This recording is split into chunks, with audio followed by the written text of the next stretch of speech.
Hey, everybody, what's going on? What's hot? What's hip? What's happening? What's shaking?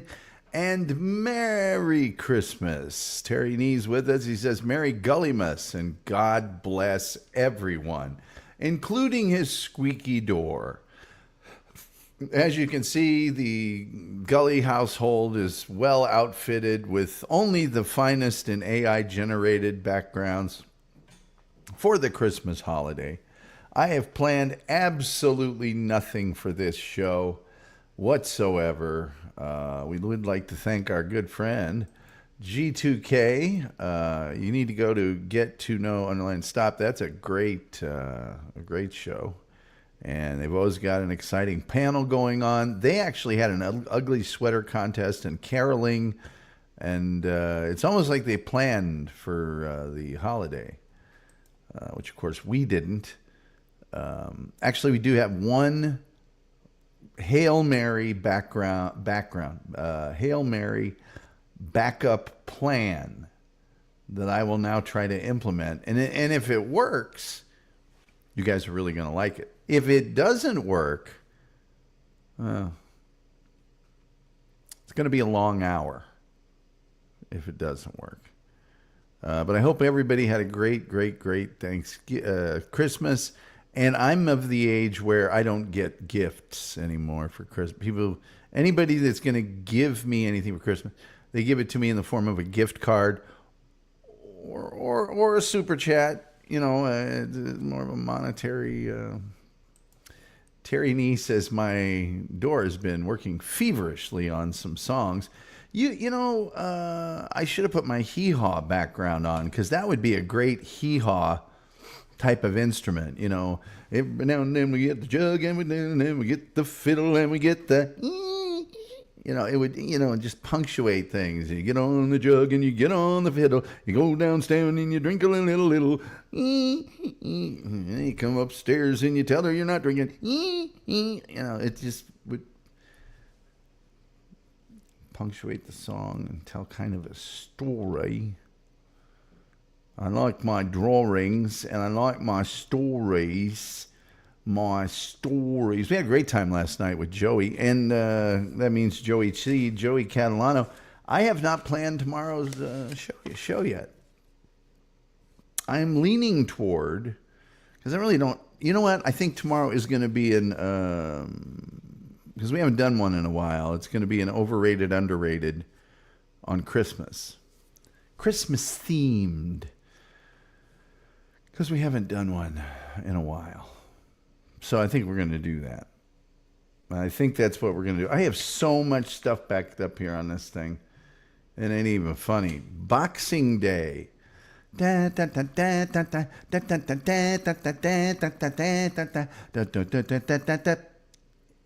an Elvis Costello song. Arsenal is not playing Boxing Day. We're playing on Friday.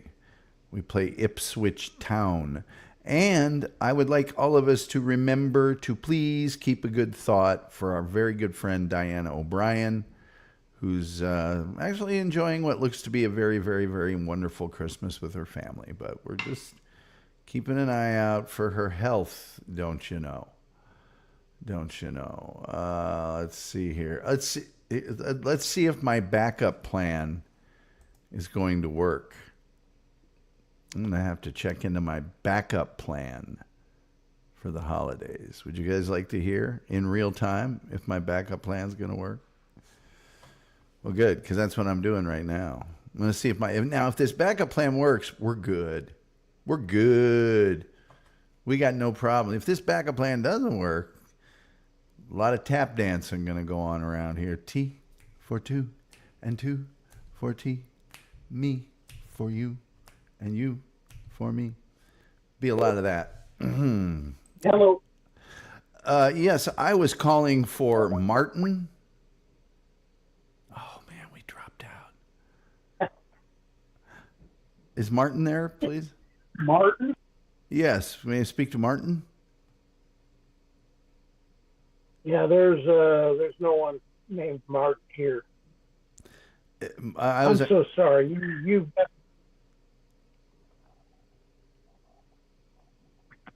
There is someone named Brad though. Oh, really? You finally got a hold of Brad? No, Oh, no. Damn. no. That would have been a Christmas I left it. miracle.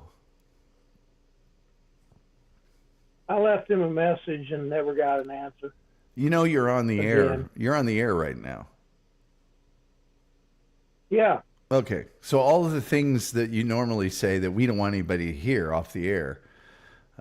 Ladies and gentlemen, we're presenting a very wolfy Christmas.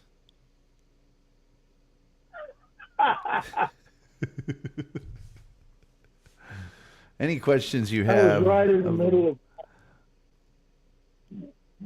I was in the middle of watching a program on leftover women in China. What are leftover women? You never heard that term? No. Women that want careers over there. The marriage, the divorce rate is like 0.2 or something ridiculously low like that. There's almost no divorce. But women that don't get married by the time they're 25, men don't want. Because there's more men there, thanks to their one-child policy for, I can't remember how many years. Yeah. More men were born.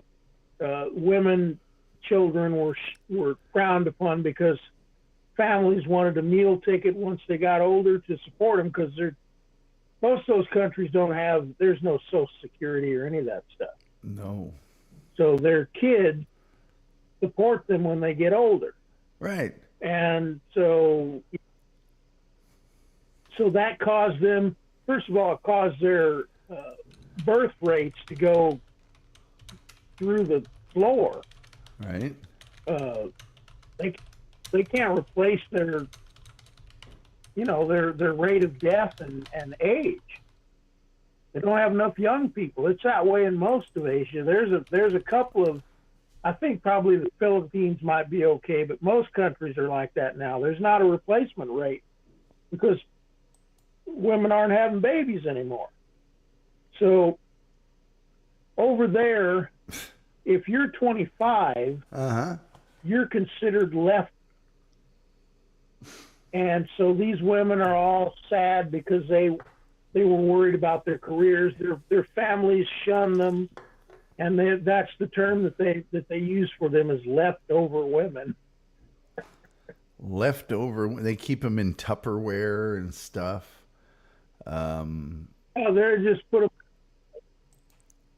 They just kind of put them in a drawer. The Doctorn says, beneath the tree of light and life, a blessing at this season of Yule. To all who sit at my hearth today, we are brothers, we are family, and I drink to your health. Blessed be. Right back at you, Doctorn. A very close personal friend of mine, Nicole Shields, says, I can't stay on, but Merry Christmas, everyone. Nicole, I hope you and your family are having a great Christmas, and I was just talking to you. I was just talking about you today with my good friend that you know that I might be related to, that holds a political office in your area that involves a gun and a hat. I was just talking about you. So Merry Christmas to you and all of your family. And I just miss talking to you every morning so much. And so there, the doctor, by the way, I would still be there if your superintendent wasn't such a tool. There you go. I said it. And Merry Christmas to him. Hope they find him in pieces. The doctor says it's a real law over there where the young take care of their own. It is. Boat is here, my good friend. Love you, love the show. Here's my question. What's the worst Christmas gift you've ever gotten, and why was it so bad? Okay. I don't think my mother is listening. And usually you can get away with getting me, and the wolf knows this, anything involving soccer. Before I go too far, I will say my mother gave me one of the best gifts I've ever got. I got this when I was in like my freshman year of college or something, and it's a pen and pencil holder with soccer stuff. Look at how awesome that is. It's so awesome. The best gifts ever. She was a great gift giver, except for 1 year. When I was in college, and I was a superstar, I might also add, she got me a bunch of little figurine, they were probably really expensive, soccer Smurfs. And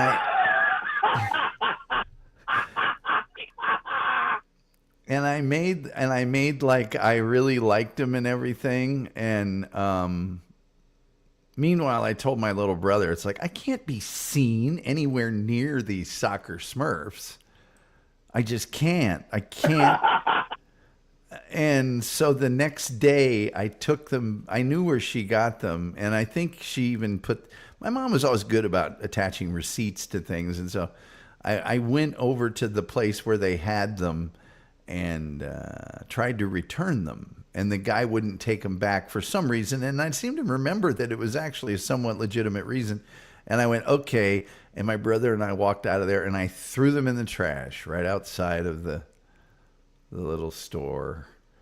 And it's the worst gift I've ever gotten. You heartless cad. I know. But can you imagine if I'd have gone back to Ball State and put those on I would have never lived it down. I'm telling Mom, says the doctor, and Wolf about to laugh is also, well, one of the best Christmas gifts I ever got, the Wolf gave me. And it happened when, for about 3 to 4 months, an overweight girl would walk home from her class mistakenly by the window where I was at, and the Wolf would come over and go, "Hey, little fat girl," and she couldn't tell whether it was where it's coming from in the whole side of the dormitory building. You could never possibly pinpoint where it was coming from. And then one day she slipped on the ice and fell. And the Wolf laughing and going, "Oh, you fell down, little fat girl." That was a great Christmas present. I still don't remember what she did to us. She was, she worked at the desk. I do remember. She worked, but I don't remember what. She worked at the desk over in Davidson.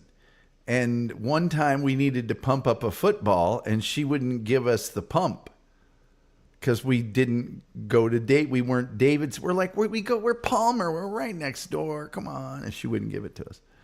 Aku says he's awake. Doctor says, Aku's here. Run. Rodzilla, who I just met last night and is from Manchester, England. Oh, that's just today, actually.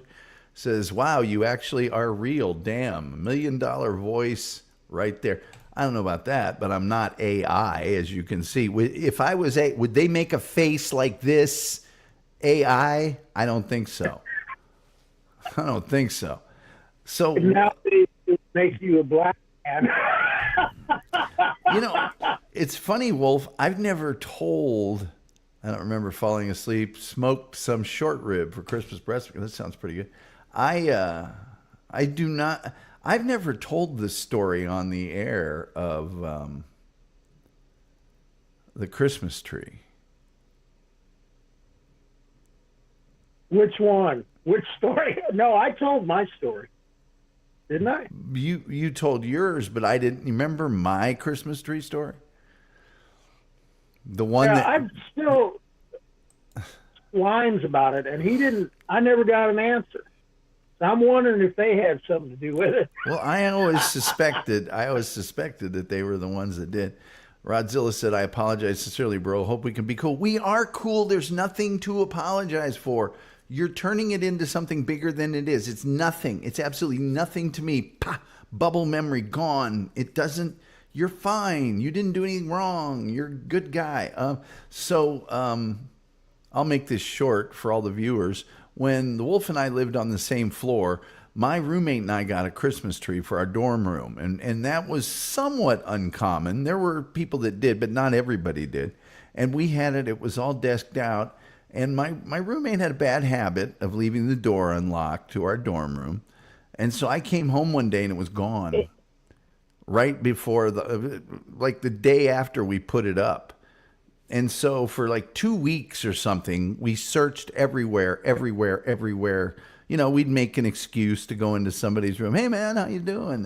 And then while we were in there, check out their closet and see if they had it. Couldn't find it. Went up and down all the stairwells, everywhere. Couldn't find it.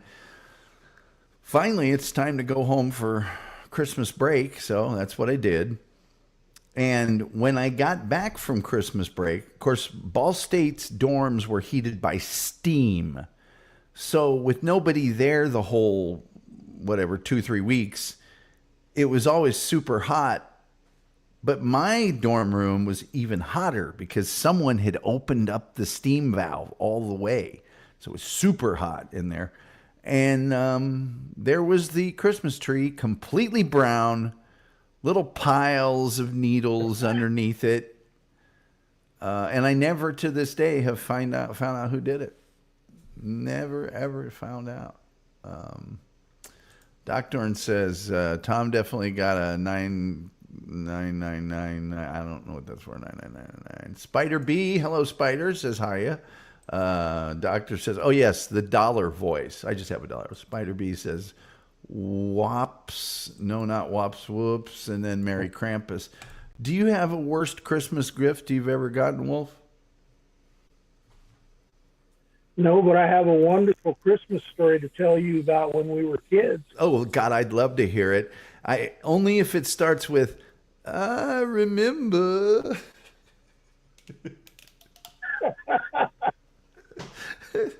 We were go to Detroit for holidays, and I spent virtually every summer there for a long time until I was in college almost. So you got shot.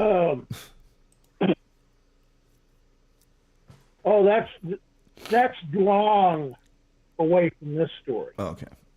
We were my brother is 3 years older than me. Right. So to hear some of the things that happened, it's like, wait a minute, aren't you the older brother? No, I'm his little brother. Are you sure? Yes, I'm sure.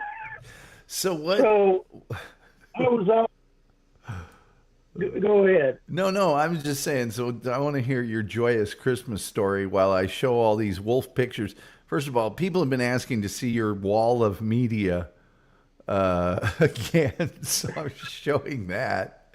And I'm sure people want to see your titanium brand new hip replacement hips with the spikes going through those. And then there's just other pictures. So there's the wolf. There's the wolf after working out a little bit. There he is with some Ball State stuff. Anyway, so please tell me a story about your Christmas.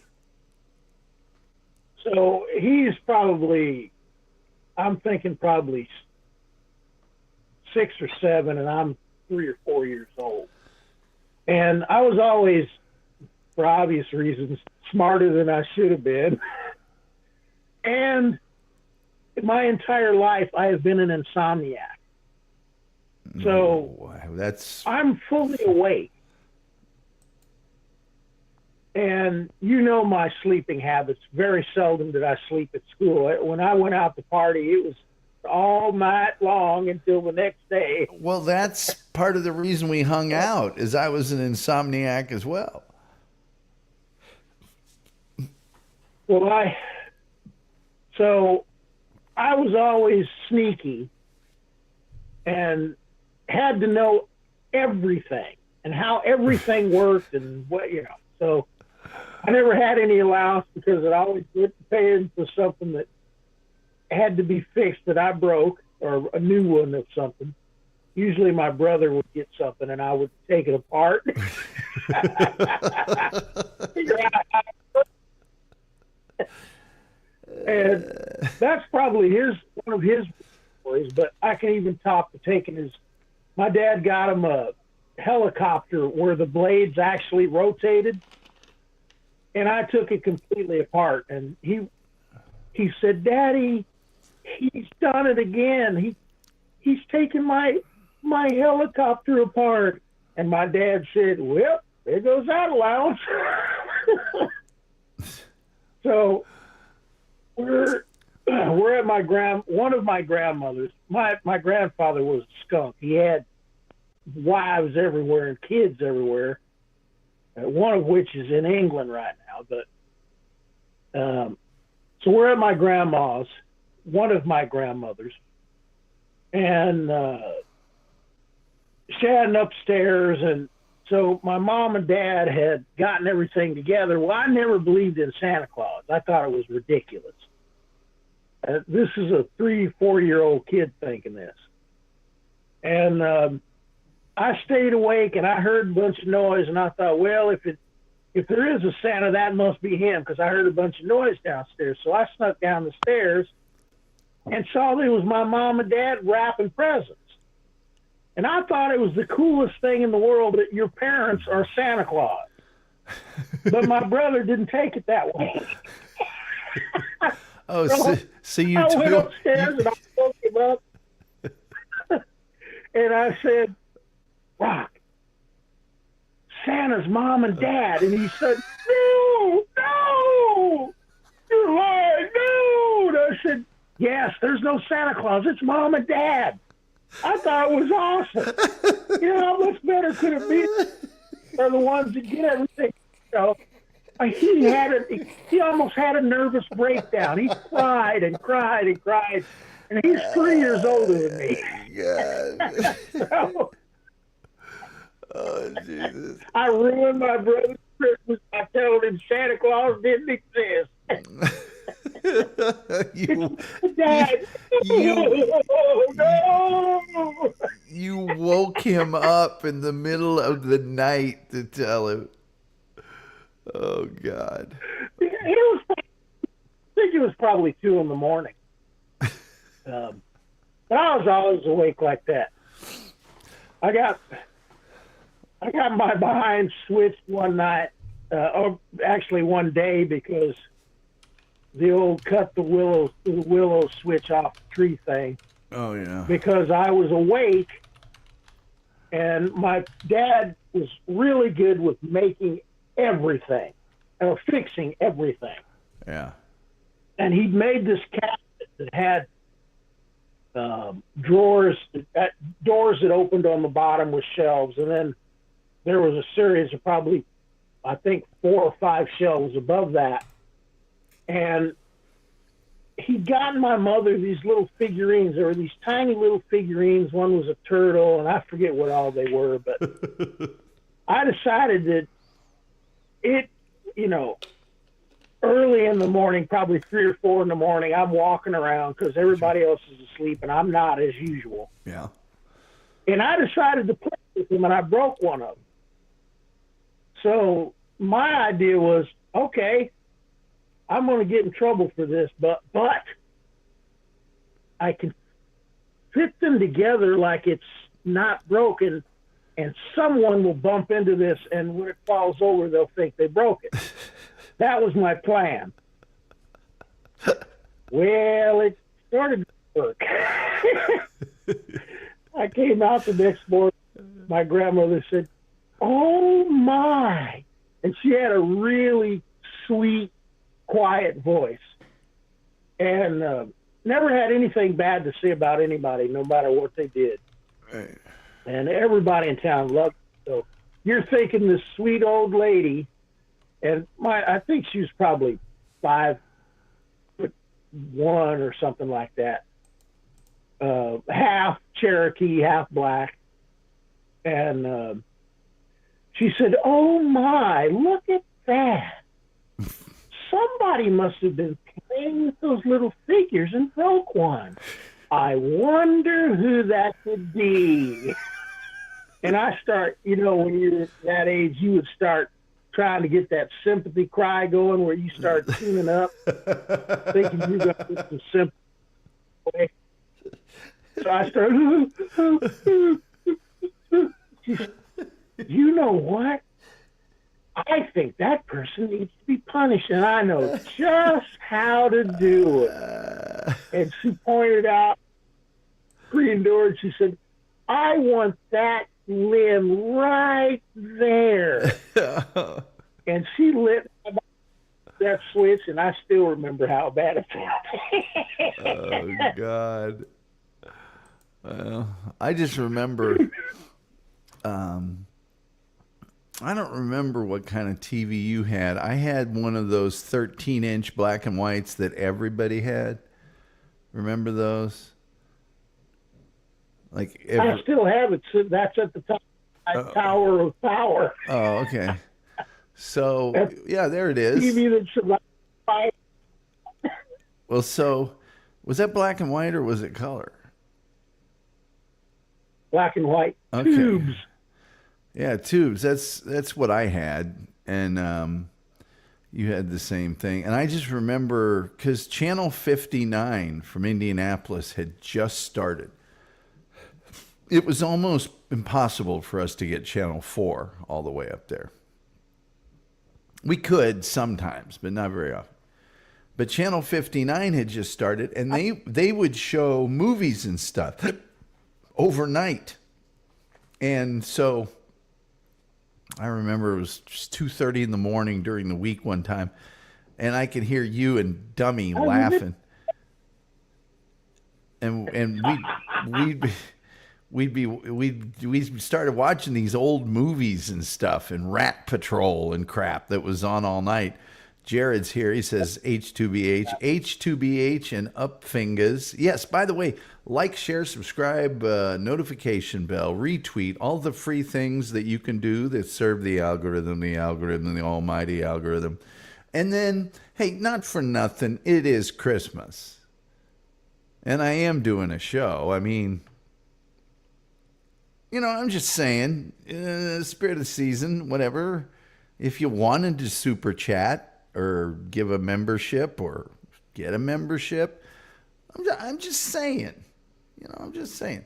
And then please sign up for gifted memberships. Maybe Santa or someone will gift a bunch of them. Who knows? Rodzilla says, all hail the Tower of Power. We must protect it at all costs. Well, yeah, if you imagine that thing toppling over on you, you wouldn't stand a chance. Ariana May, who's... I'm sorry? I said, it's not going anywhere. Trust me. There's so much weight on that thing. It was heavy. I carried it in here. Yeah, that's... I think it weighs about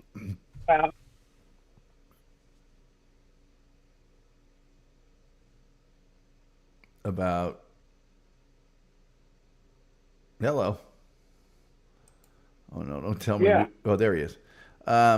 Mine I had until TV went digital. And then even then I got one of those converter boxes for it, but eventually I think the antenna broke off or something, so I quit using it. Ariana May says, Merry Christmas, everyone. Ariana, so good to see you. And the Lil Hot Dog. Chef is here. Always great to see Chef in the house. Jack Straw says, if I hit the 100 button a bunch, do you earn money from it? No, I do not, sadly. Rodzilla says, your membership's expensive as blank, bro. Your $1 million voice is too expensive. You're the Michael Buffer of YouTube. I don't think my membership is that expensive. I don't know what the exchange rate is, but it's only like $2.99 or $3.99, isn't it? I haven't checked on that lately. For about what you'd pay for a cup of coffee.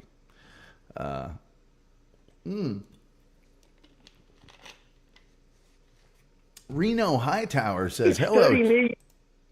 I'm sorry? I said, it's 30 million baht. 30 million. Reno Dietar says, hello, chat. Oh, hey, Tom. Sorry I'm late. That's okay. Nobody's ever late to this show. Soviet Goat says, Merry Christmas, Buttercup. Merry Christmas right back at you. The chef says, Merry Christmas, everyone. But yeah, sure. Like, share, subscribe, retweet, on notification bell, all the algorithm things. And then if you wanted to super chat, it's the holidays. I'm just saying. Yeah. That's all I'm saying, is that I'm saying that. But, yeah, you were, see here, Doctor says, so I'm the only one I'm not the only one paying $49.99. It's not $49.99. I think it's $2.99. I'm pretty sure it's $2.99. Can somebody check on that for me? I'm pretty sure it's $2.99. Compared to $4.99 for your premium Dabbleverse adjacent sales. Here's my bro from the 214 or the 972 here in Dallas, Brian Kowalczyk. We still need to get together, my man. He says, Merry Christmas, you all. It's very good to see you. Jack Straw has, thank you for the super chat at $1.99. That's very much appreciated. Happy Merry Christmas to you. And Jared says, I pay $2.99. See, I thought it was $2.99. By the way, a bargain at any price. Any more would be too much, any less would be too little. But I used to come down to your room because you were up, and I was an insomniac. So I think I heard you and what's his name cackling. There's cackling going on. I played a trick on my brother one time, and I don't know what gave him the idea that he was going to sneak up on me one night and scare me. Because both of our beds, we shared a room, even though we didn't have to. Because my grandmother's room it was just about always empty. So actually, one of us could have slept in there, but we slept in the same room. Just to torture, just to torture each other, I'm sure. The Doctorn says, raise your horns in the air, blessed Yule, and $2. Thank you so much, Doctorn. That's very much appreciated. So one night, you guys got up to some more chicanery. No, he thought I was asleep, which very seldom was ever the case. So he had gotten out of bed and was crawling along the floor thinking that he was going to sneak up on me and scare me. And I waited until he got to the edge of my bed and I said, Rock, what are you doing? He made a complete fool out of me. He stood up and went back to bed. But I didn't forget that. So one day I took a shirt, a pair of pants, one of my many different colors of Converse All-Star high top, and I put socks in them and filled them with other socks, and then fitted them into the pants and put them under my bed. Because our beds were just high enough that you could actually slide under it. Yeah. And so he sees what he thinks is a body in a shirt and a pair of jeans with Converse high top, partially under the bed.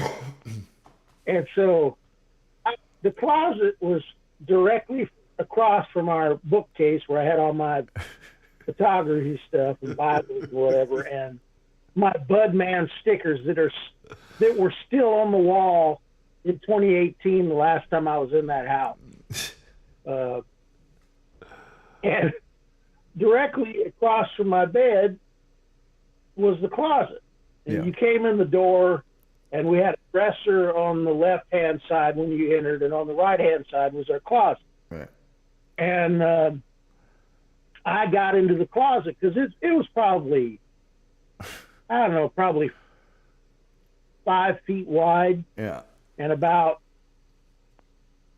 probably close to 6 feet high on the first shelf, and then they had a shelf above that. We had games and stuff. So I got into the closet and pulled the clothes over me so that he couldn't see me. And so he he walks in and he looks real hard, and then he walks over there and gets on his knees and starts looking to try to see what I'm under the bed doing. And I said, "What are you doing, Rock?" And I started laughing, and it scared the heck out of him, and he was made a fool of again. Well, all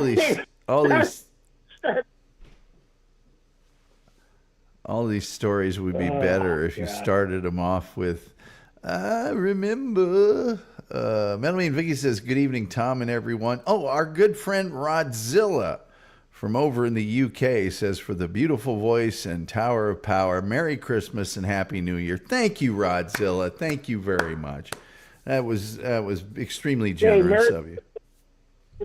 Dude. I'm sorry. Go ahead there. I cut you off, little wolf. No, I was just saying Merry Christmas to him too. My uncle is in England. I don't know where he is right now. I asked my aunt to give me his number and stuff. Supposedly, my skunk of a grandfather met this woman while he was over there being threatened by his brother. I told you that story. Yes, I remember. Hungus Mungus says, "What's going on here? How much is the couch?" Hi, Tom and crew. The current price of the couch is $89,000. We will not show you a picture of the couch. We will not bring the couch to you. We will not describe the couch.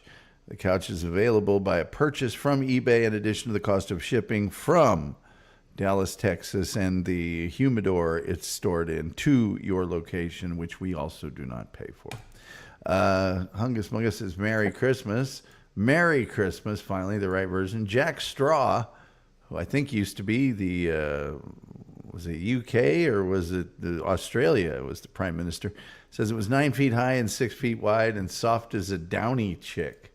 Metal Maiden Vicky is remembering the days of the couch. Yes, we used to have couch people calling all the time. We don't anymore. I know the wolf may not remember that, but I remember. The only reason I say that, Wolf, is that ever since you started doing that, I've been doing it nonstop around the house. You know, if I'm looking for something, I remember. Well, the story that I told Tom about my uncles and my grandfather. Yeah. They were brothers, and my Uncle Levy, who always said, that's the guy that always said honest to Pete to everything. And he gave my grandfather, he should have been a multimillionaire, but he would drink and gamble all of his money away. And he built all the really expensive houses in Detroit, these places that had secret walls and a bunch of stuff for wealthy people. He gave my grandfather the place that he lived in with two sides, 2 stories high and a basement, and twins lived on the other side. He gave him that for $1. I guess the joke was on my grandfather because East Side on Canton Street was the worst street and the worst side of Detroit for violence. Anyway, my grandfather was a skunk that didn't mind beating my grandmother up. So Uncle Levy loved her like everybody else did and found out that he was working her over. And Uncle Levy was in Patton's Tank Corps as a cavalryman. And Granddad was in the Army, and they were passing each other on the road going into Germany, and he was coming out. And all he had to say to his brother was, "Everett, if I ever hear you that you're mistreating that child again, I'll kill you." And that was the only words that they spoke as they passed going in and out of Germany. Apparently, up to his old tricks, he had 5 girlfriends in Detroit that I know of. I met all of them. So I knew all who they were, who their kids were. One of them was a tennis pro that He used to play tennis with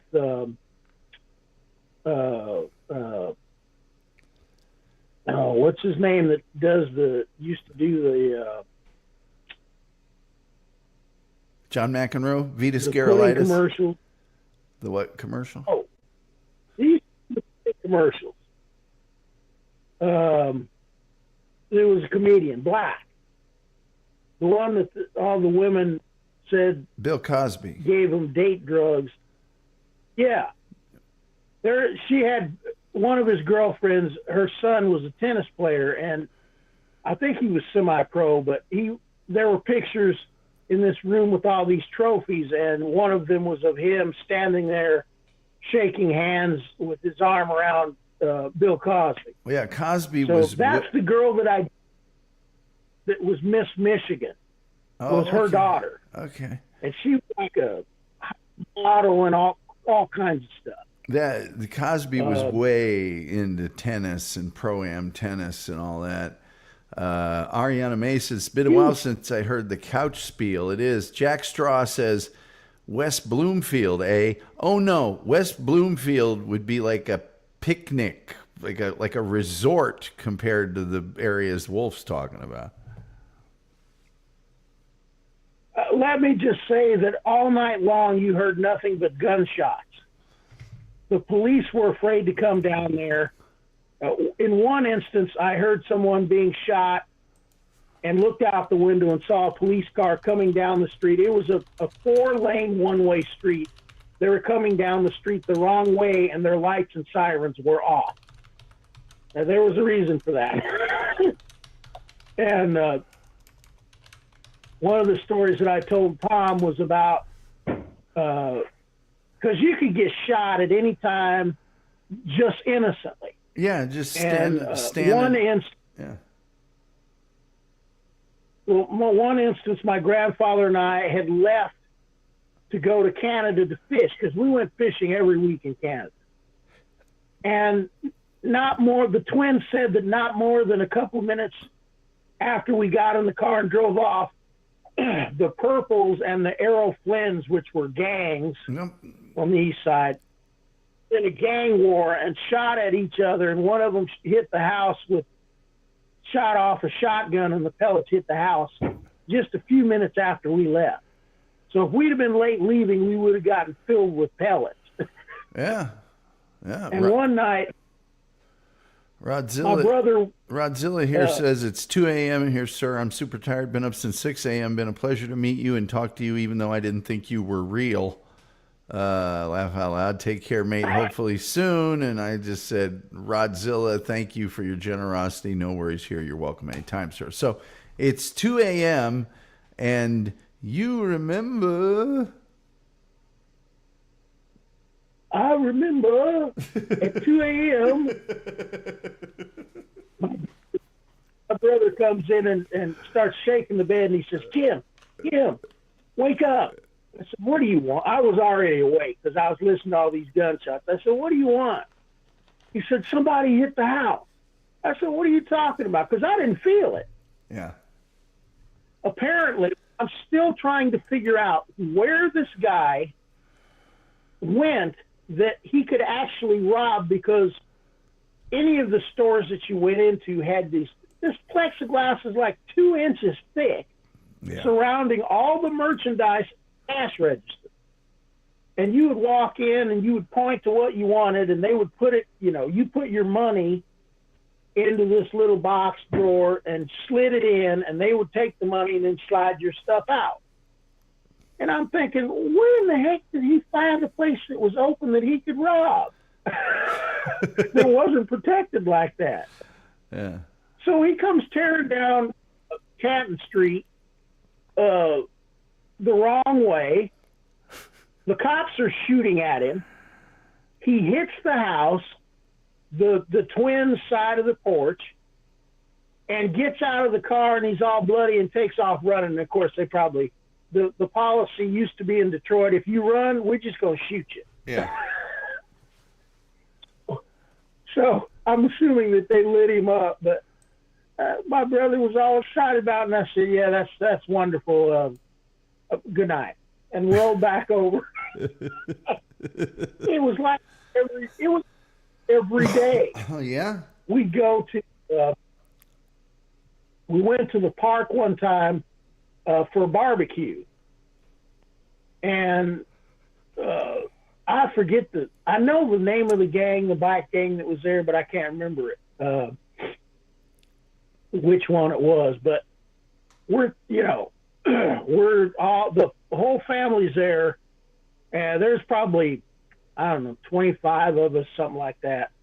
My granddad is getting lit up as usual because he had lumbago, as you know, he had lumbago.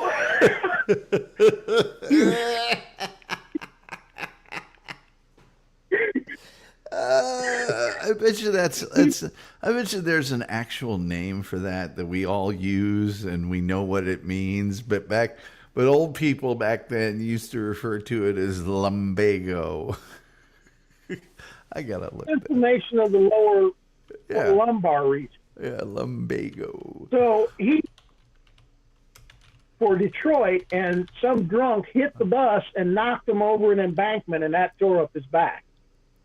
So I think he just used it as an excuse to be an alkie, but he had booze hidden all over the house, all over the place. I knew where all his hiding places was because I did. So anyway, it'd be in registers and behind couches and then hidden back in the cupboards and all kind of other places. But so he's drinking vodka and lemon juice, lime juice. Yeah. Yeah. And I'm out playing horseshoes in the pits. And all of a sudden, this bike gang drives in and takes over the park. And they're, got all these black bike jackets on with studs on them and drove through the pit and wouldn't let anybody do anything. Everything down. Not the pit. Not the pit, but a pit. Although, let's face it, they're going to the pit.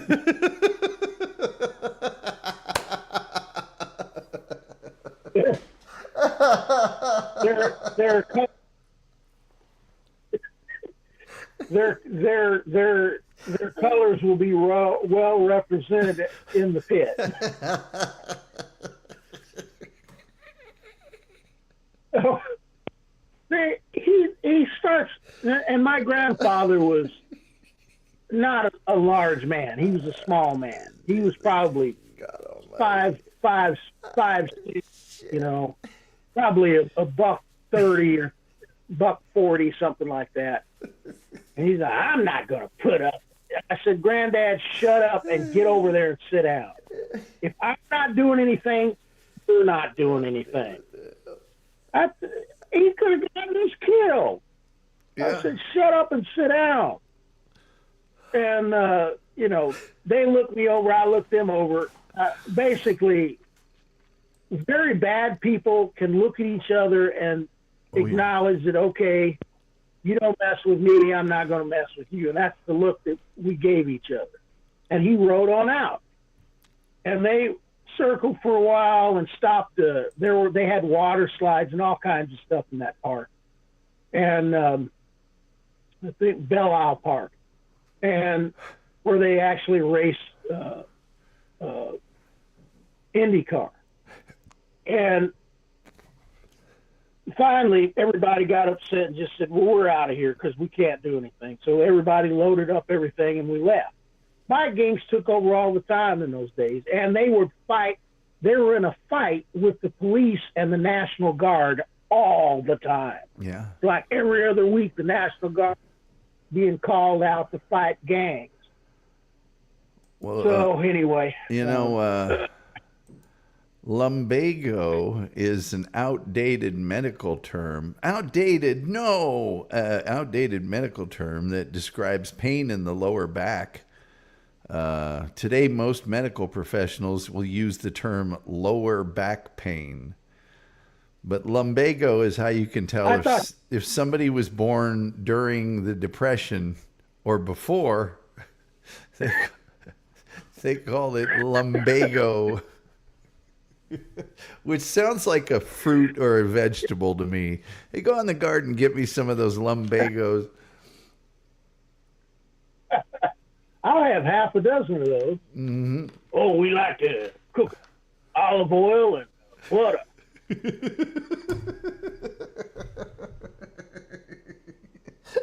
He was born in 1970, so there you go. Aku says, this sounds like a cop cam video I'd find on Donut Operator. I guess that's a website or something. But Donut Operator too? I don't know what that is. Donut Operator. He's an ex-police officer that he knows a lot of the YouTube cop guys and 2A guys. I gotcha. His program is that he finds stupid stuff that bad guys do to get caught, and shootouts and that kind of stuff where just dumb stuff happens. I gotcha. And it's really funny a lot of times. I don't know what gave this guy the idea that he could outrun a M4, but apparently he thought he could. It's just like that.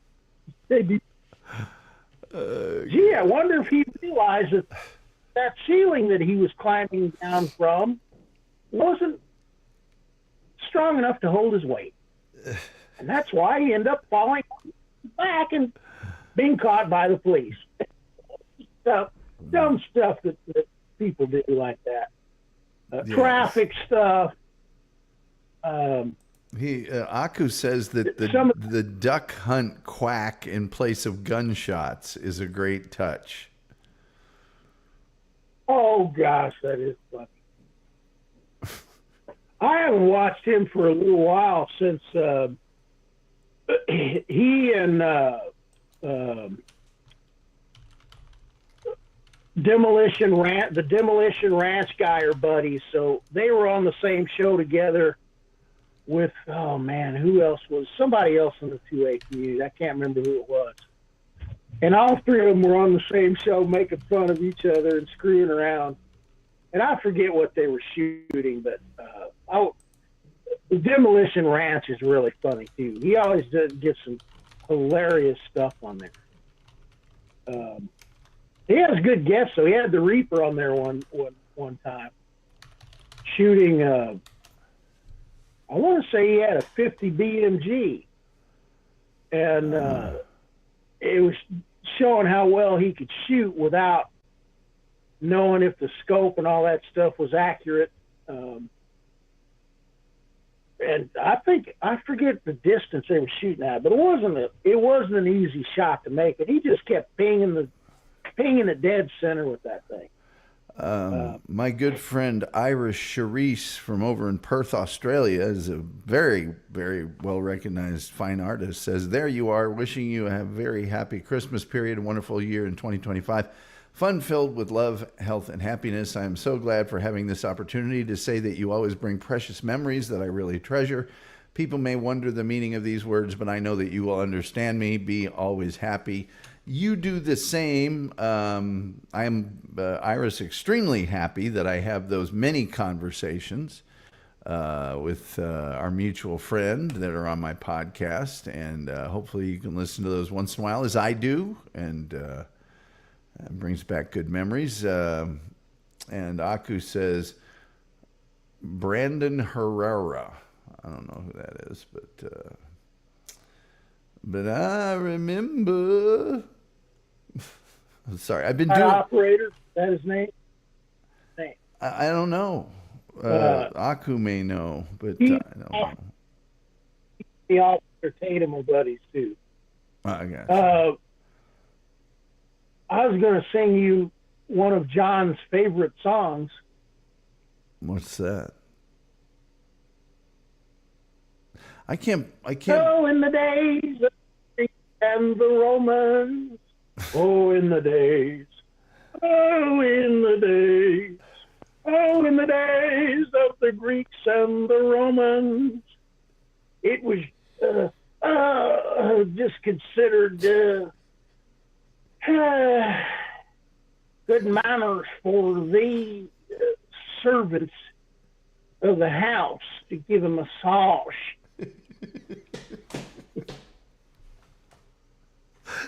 I made that little song up. I would, because John and I were always leaving cryptic messages. So I would call up and leave him a message. It would be, oh, in the days of the Greeks and the Romans.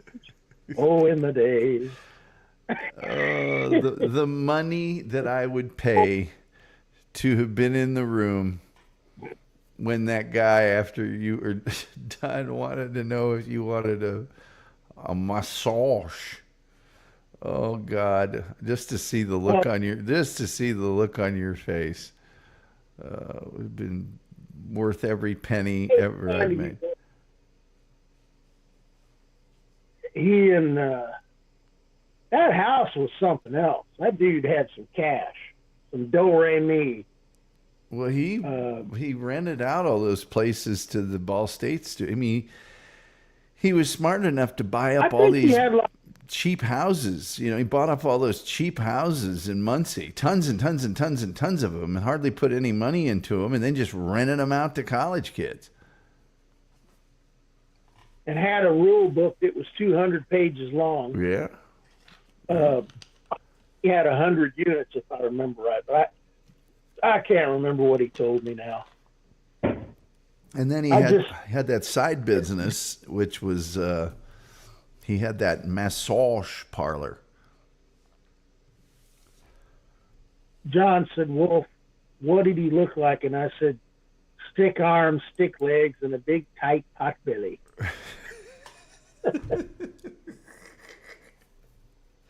Well, sometimes some people ask you that, and it's kind of like that show I did about places in the world that they eat insects, and somebody asked, so what parts of the world do they eat insects? And I went, okay, imagine the places you think that they might eat insects. Those are the places. Those are the exact places. And so with that guy, it's like, oh, well, he was a vegan. Well, what did he look like? Okay, imagine a vegan in your head. Everything the typical vegan. That's exactly what he looked like. That's him. He looked He had kind of a block head, and his hair looked like it was a wig, a jet black wig. I still wonder if that was his real hair or not. It's an Ernest Angley hair. Machines.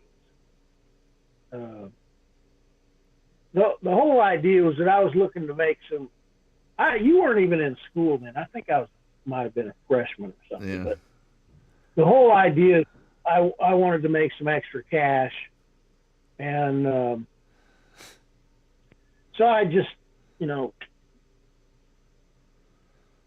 was looking in ads for trainers and nutritional crap, and I had one gig as a nutritionist for a bogus company that was basically like a pyramid scheme type thing, and I thought, oh, this is not on the up and up.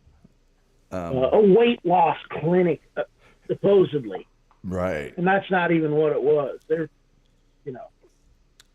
get you into that initial sale, and then they were done with you. Matt C says, I eat garlic Parmesan crickets. The one with goiters tastes the best. Ick. Although garlic Parmesan, Aku says that Brandon Herrera was the guy that went to court against the ATF, makes his own firearms. I believe he's running for governor. Of what state?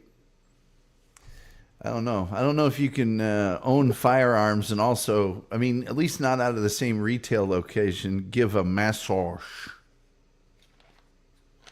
I believe, I remember he's from the state of Virginia.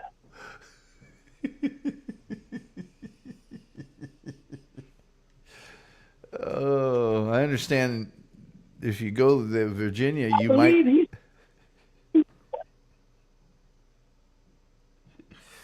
What did you say? I believe he's a blue boy.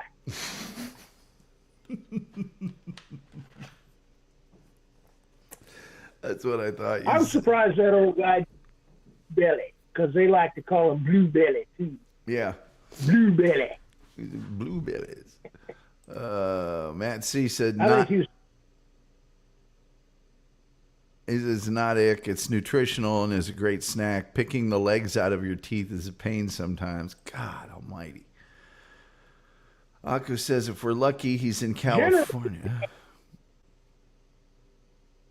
Generally, they have locusts and grasshoppers that are in chocolate, and ants too. Yeah. That's how they cover it up. Yeah. Soviet Goat says, I like my crickets pickled. Goiter juice is the best, though. If you say so. Speaking of goiter juice, we do accept super chats and memberships. And turn on your gifted memberships and all that good stuff. I mean, it is Christmas. I know a lot of you have been wondering what to get me. But I remember with General Stonewall Jackson. Go ahead. I was thinking of watching You're Okay, It's a Joke again. Uh-huh. You know what I'm talking about, right? Yes. I do. Foghorn Leghorn. Yeah. Where they would, whenever they wanted to find him, they would start playing, oh, I wish I was from the land of cotton. Da, da, da, da, da, da, and he would perk up and start looking around.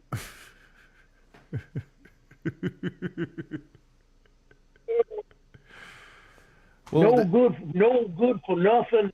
Northern trash come down here to steal all precious resources, and no good for nothing carpet bagging scum come down here to steal the flower of the South.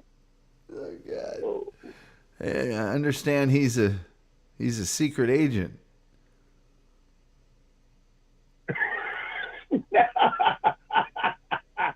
You're looking for, he'll get him. He'll get him.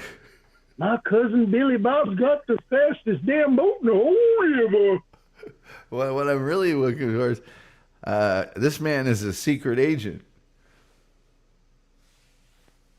On whose side? There's the James Bond marathon on today, and I swear to God, I had to keep setting the alarm for 10 minutes, so I made sure not to miss that part.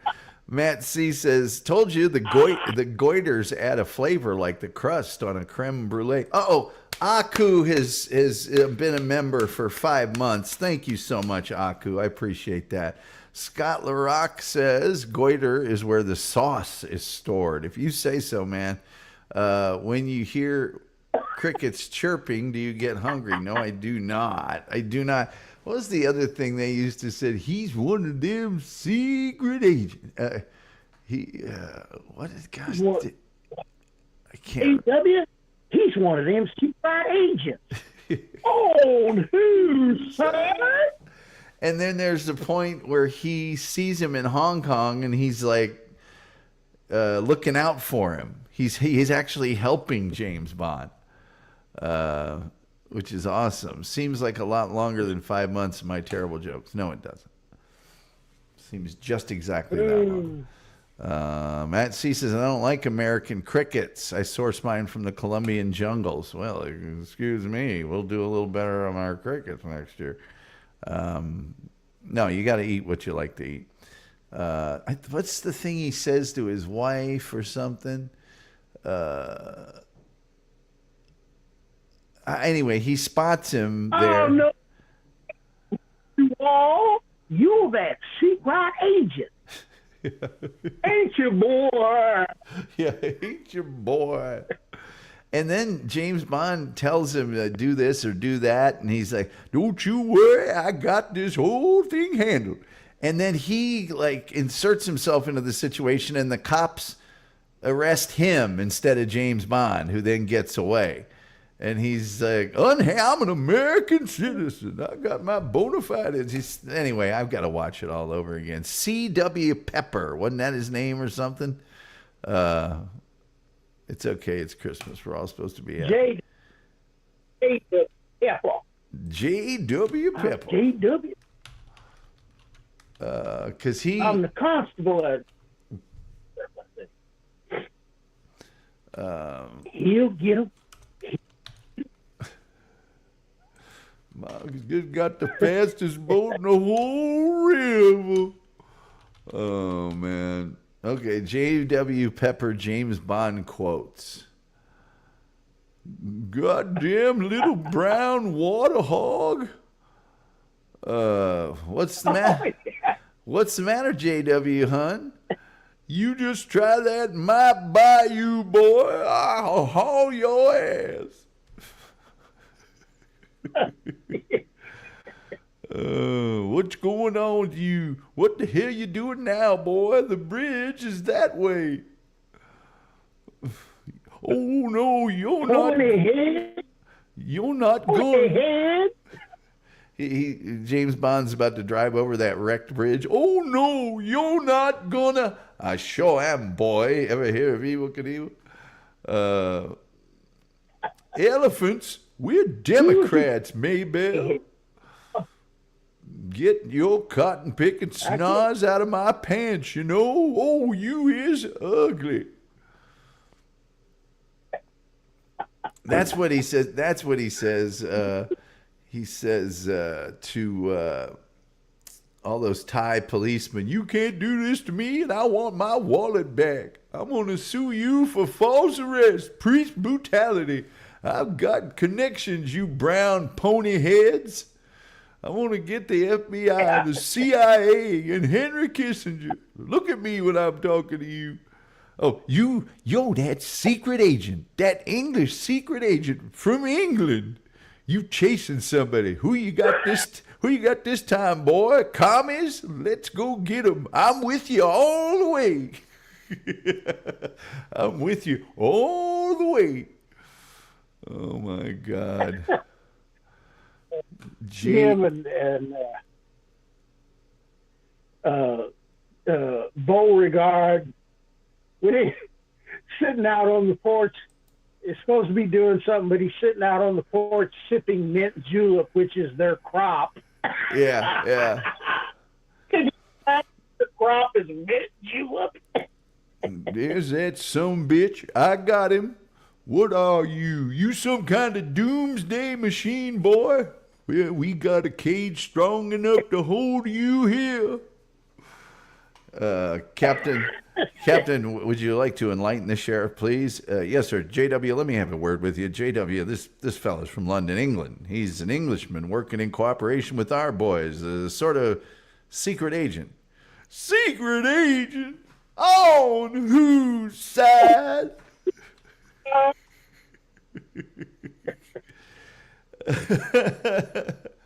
Oh, God. He got the I think he's just another one of the northern trash come down here to steal all precious resources, pervert them to their own crazy, perverted use. That's what he's for. Nothing but northern trash. He's a carpetbagger. Metal Maiden Vicky says, I prefer the basic American ant covered in butterscotch. Now that's a fine dessert. Soviet Goat says, if you haven't sucked on a cricket goiter from Egypt, you don't know what you're missing. You can get a liter of juice out of those bad boys. Take your word for it. Metal Maiden Vicky says, baked. So it's crispy, of course. Hungus Mungus says, enjoying Belgium chocolate right now because we classy. Matt C. says, I've seen chocolate-covered ants before, but it looks like the things Lawyer Boy picks out of his nose to eat. I don't know who Lawyer Boy is, but chocolate-covered ants just look like, I don't know, it didn't seem like you'd taste the ant. There's so much chocolate in there. I'm going to eat shrimp and pretend they're big bugs, says Julian Zeezer. Hungus Mungus says, play both sides and get double pay. Yeah. Oh, who's that? Another. When I was a manager at Wally World, one of the other guys, he was actually the voice of the Georgia Bulldogs baseball team. Oh, that's right. And Steve had this really deep voice, like a fake radio voice, all the time. And he was telling me that we were talking about politics. And I said, oh, you can't get into office unless somebody with money's backing you. He said, oh, yes, you can. I said, I did it. He was the mayor of the town, and it was a Klan town. And they ran him out on the rails because he brought in black businesses. They're going to lynch him. And he said, this was the situation.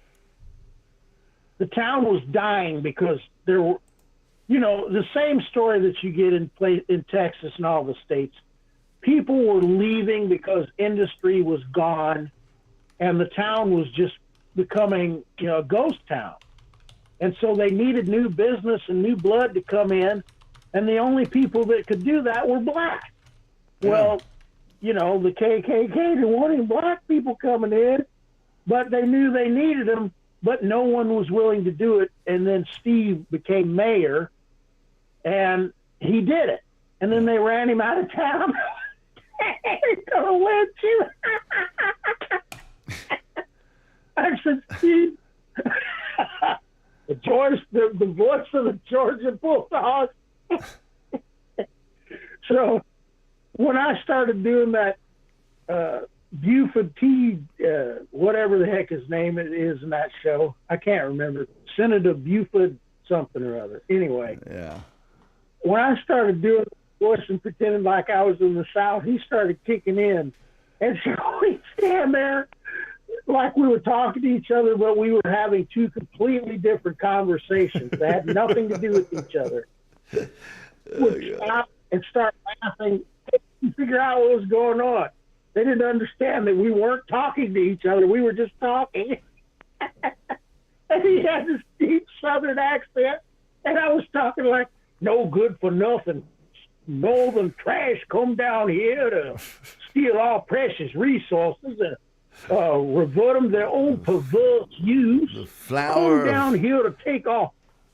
The flower of the South. Southern womanhood.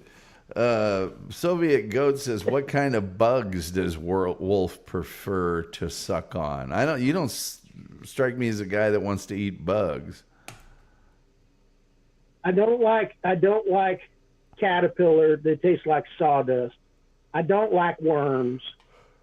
Ants with chocolate is just a tiny little ant inside a big chunk of chocolate. So all you're doing basically is eating chocolate. I don't like caterpillars because they taste like sawdust too. Julian Zeezer says caterpillars. Julian Zeezer says millions of anteaters can't be wrong, and Matt C says a fat nightcrawler worm that looks like overcooked spaghetti. I don't eat bugs. I kill bugs, but I don't eat them. I forget where that. I will say this: I like octopus, but I don't like calamari. I think it's nasty and flavorless. And shark makes me ill, physically ill. This is not no good for nothing. Trash. There's hardly any seafood that I like. I just don't like it. It stinks. It hasn't learned how to crawl out of its own toilet. It's just, no thanks. Well, now, wait a minute now, son. Aren't you from the north? I'm from the north. Aren't you? Wait a minute. You one of those no good for nothing, 2-bit worthless carpetbagging northerners. Yep. Pretty much. Let's see here. Matt C says Wolf has a bug zapper outside his door. He gets hungry when he hears a big zap. No, the wolf's always hungry. Hungus Mungus says, I don't eat nothing that has more than 4 legs. That's a good policy. Metal Main Vicky says, the worms crawl in, the worlds crawl out. The worms play pinochle on your snout. Soviet Goat says, lick your fly shattered next time. It'll change your fly swatter next time. I'm assuming he means it'll change your life, Tom Gulley. No thanks. But I like gator. Yummy, says Hungus Mungus. And Tom finds paprika spicy, says Aku. I don't really. Soviet Goat, I don't need fly swatter. I don't know if the wolf remembers this or not, but I can catch flies with my bare hands. I don't need a swatter. I have extremely fast hands. Great. I can kill them with a Grady rule. You know what that is? No, what's that? It's like a flexible yardstick with a handle on the end of it, and on the end that they use to turn boards, it's like the Christian fish shape with hooks on the end of it, little tiny hooks, and that you know, hit the board with it and turn boards over and measure them and then write it down in your little perv book. And I used to kill on break. I would pick at Glover's hat and then I would kill flies with it. Aku says that. By the way, I have found this to be true as well. Shark is rather bland. I've found this that way. Soviet Ghost says, okay, Karate Kid, if you say so. The Karate Kid caught him with chopsticks, which I think is silly, but I catch him with my cupped hand. I can get him, yeah. Here's the thing. Matt says deep fried something or other. I'm just going to call this guy Gilgamesh. Says, let me tell you about Krampus. I don't want to know about Krampus. I can kill a bat with a teaspoon, says Hungus Mungus. Here's the thing you need to know about flies. And if you know this simple fact, you can kill them without discrimination. You can have a fly holocaust at your house if you want to. Flies cannot take off backwards. They can take off in any other direction, but not backwards. So if you can get your hand to the front of the fly, like his head, and you're fast enough, you got them, because they can't go backwards. They're going to fly right into your hand.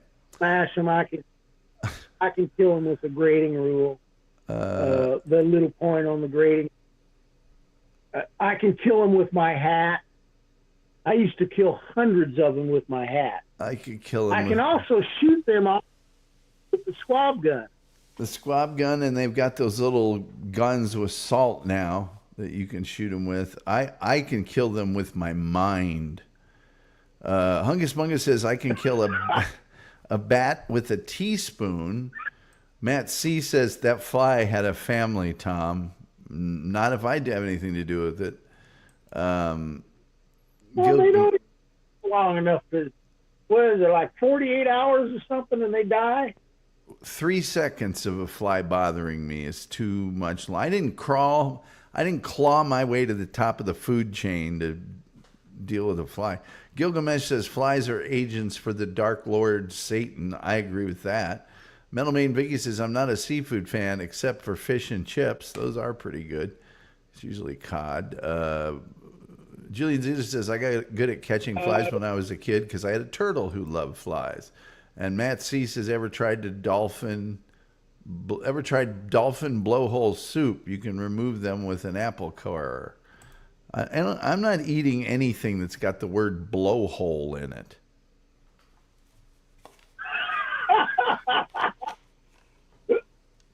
Not for me. I remember. When I was dating Seattle, we went to a restaurant, and she had 2 girls. One was 5 and one was 10. And we sit down, we're at Seaport Village in Seattle, and this black guy comes up as our waiter, and the littlest one said, "What are those things?" And they had in the middle of the room, they had an aquarium with lobsters in it, and you could pick out which one you wanted, and then they kill it and cook it for you. dispatched it. Yes. And threw it on your plate. And he said, "Oh boy, I'm really sorry you asked that." And he said, he got down real close and he said, "They're bad and they're in jail." And I started laughing. He said, "They're being punished. They're doing time for doing bad things. That's lobster jail." And I said, "So you're telling me punishment?" You know, I gave him a $20 tip. It was so funny, and she was really intense about it too. Oh my God, what did they do? You know. Matt C says, "Okay, fine, no blowhole. How about deep fried panda toe poppers? Tastier the more endangered the species is." Yeah, I like some nice carrier pigeon, passenger pigeon, sorry. Rocky Mountain oysters, says Gilgamesh. No, thank you. Melmain Vicky says, "Panda toe poppers. What the actual living F?" Yeah, I wonder if there's an actual thing like that. But I remember they had the testicle festival. And those are called calf fries. I know. They deep fry it for you, and it's awful. That sounds like something Northern Trash would eat, a hog's ball, Oh, it's cow ball. Texas. Now, why heard of anything so disgusting? Texas. It's we gonna cook you up a mess of shrimp. We get you down there on the bayou. We're gonna cook up a mess of shrimp for you down there on the bayou. You like shrimp? We're gonna get you some shrimp. Yeah, okay. Give me some shrimp, some more stuff that couldn't crawl out of its own toilet. I don't like any of that stuff. And we used to take we had a big piece of metal, and we'd stretch it across Williams River, Williams Creek, whatever it was, my grandmother's property. And then we'd go about 100 yards down the creek, and it was rock bottom of the creek. It was really even and easy. And so we would all in a gang run, splash and run and splash and run, and scare all these crawdads into this big piece of mesh. And then they'd cook them up and put a little butter, get some butter on this crawfish over here. Just get a crawfish. How do you get the meat out? You don't. You just eat the whole thing. Yeah, okay. Thanks anyway. This son of a bitch is still looking at me. That's one of Job's favorite stories to tell people is when we ate at the fish house in that's Santa Monica, I think. And I ordered lobster,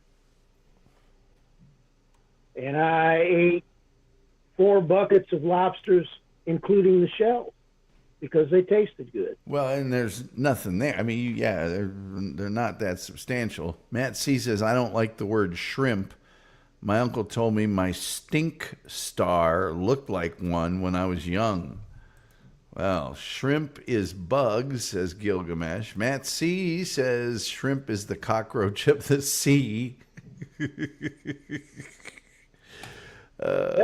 Metal Maid, the shrimp is the cockroach of the sea. Metal Maid Viggy says contestants on shows like Survivor and The Amazing Race have to eat some pretty vile stuff at times. Yeah, they do. They do. One of them had to eat like a donkey's anus or something, and it's just like, yeah. What's last place get? Oh, no. A gift bag? I'm good. I'm good with last.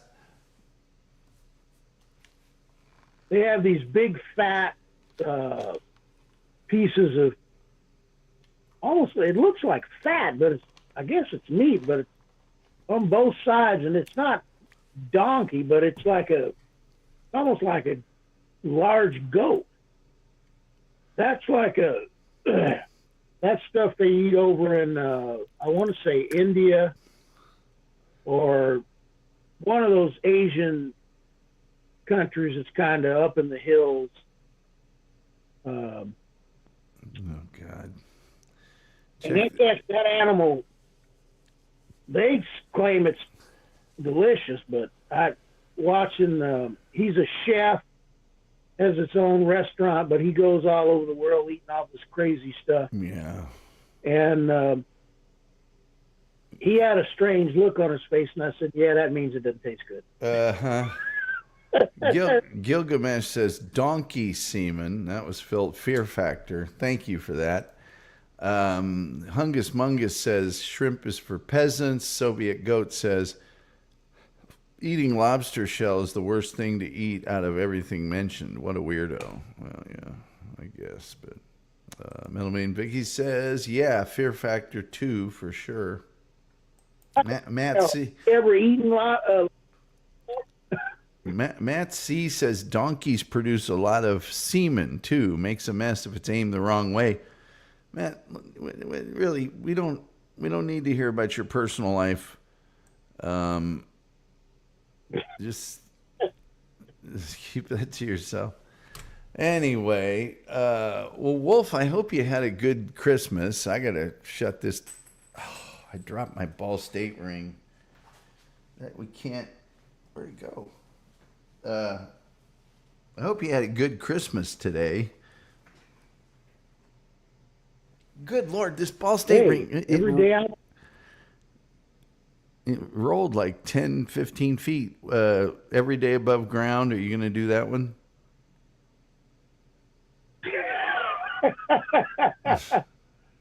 I miss that old guy. Who? He had a lot of the guy that used to be at Turkey Run. Remember I told you about that old dude? Oh, yeah. Hold on, let me get this ring before I forget. Here, vamp for me. Hold the show down for a second.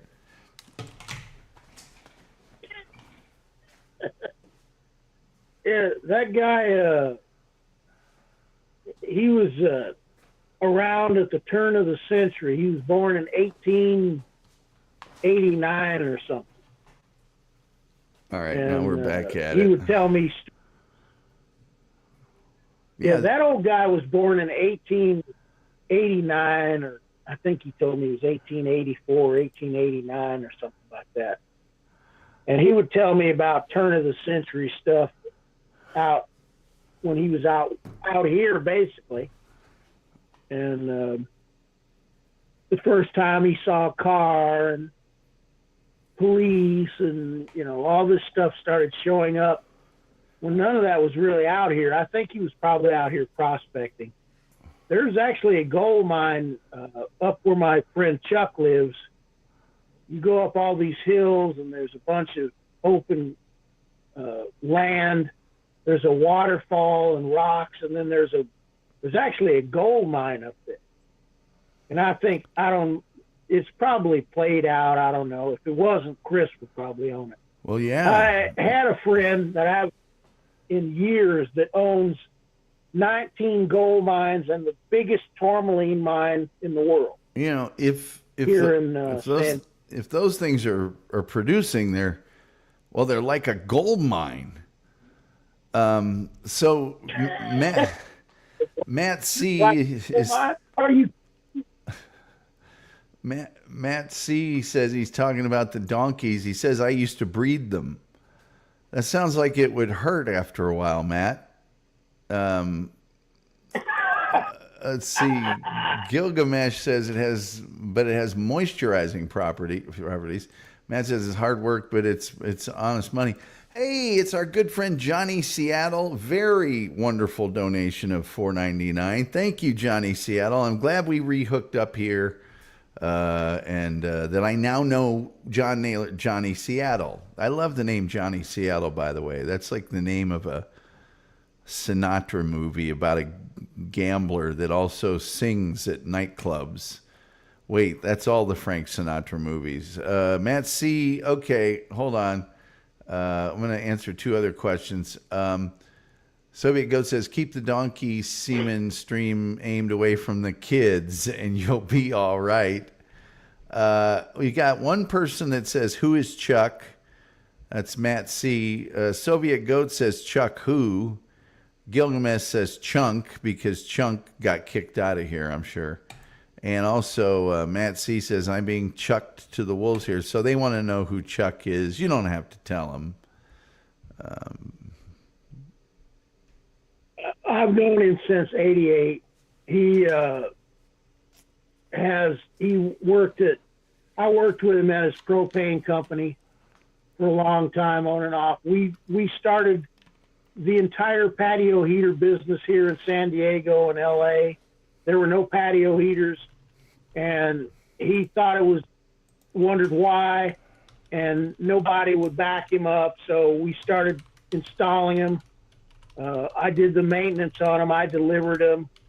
I could literally eat free at every restaurant in San Diego, and many businesses like No Fear gave me all kinds of stuff for free. Oh man, I used to get Upper Deck stuff for free because I delivered their propane. I all the big every restaurant. Yeah. I could go to places like Pio's and Coronado Island, and because I took such good care of them, most restaurants here in San Diego, 30 to 40% of their seating is outside. Yeah. So if people are cold and don't go outside to eat, they can't sell food. So I always made sure that all of our clients, their stuff was blowing out 100% heat. So I'd drive around, go from place to place. Soviet Goat says Chuck is your boyfriend, he assumes. Yes, he, his wife, and his 8 kids. Yes. Mailman Biggie, R.I.P. Mr. B. R.I.P. to Mr. B back in 2 and 2. Chuck Woolery, yes, passed away about 2 months ago. Matt C. says patio heaters are the leading cause of house fires. Matt C. says I've left an upper deck, upper deck. Go ahead. Patio heaters aren't the cause of it. Stupidity is. Nancy says, I've left an upper decker in a couple customers' houses. I bet you have upper deckers, says Soviet Goat. But yes, that's just the kind of comedy that we bring you here on the Tom Gulley Show from our chat room. It is quite a sight to behold. By the way, super chats and memberships available. They're not required. We don't beg you for them. However, if you're going to tell jokes like that, you might want to make sure that we have a little affinity for you. Because not giving any money won't get you kicked off of here. But jokes like that, occasionally.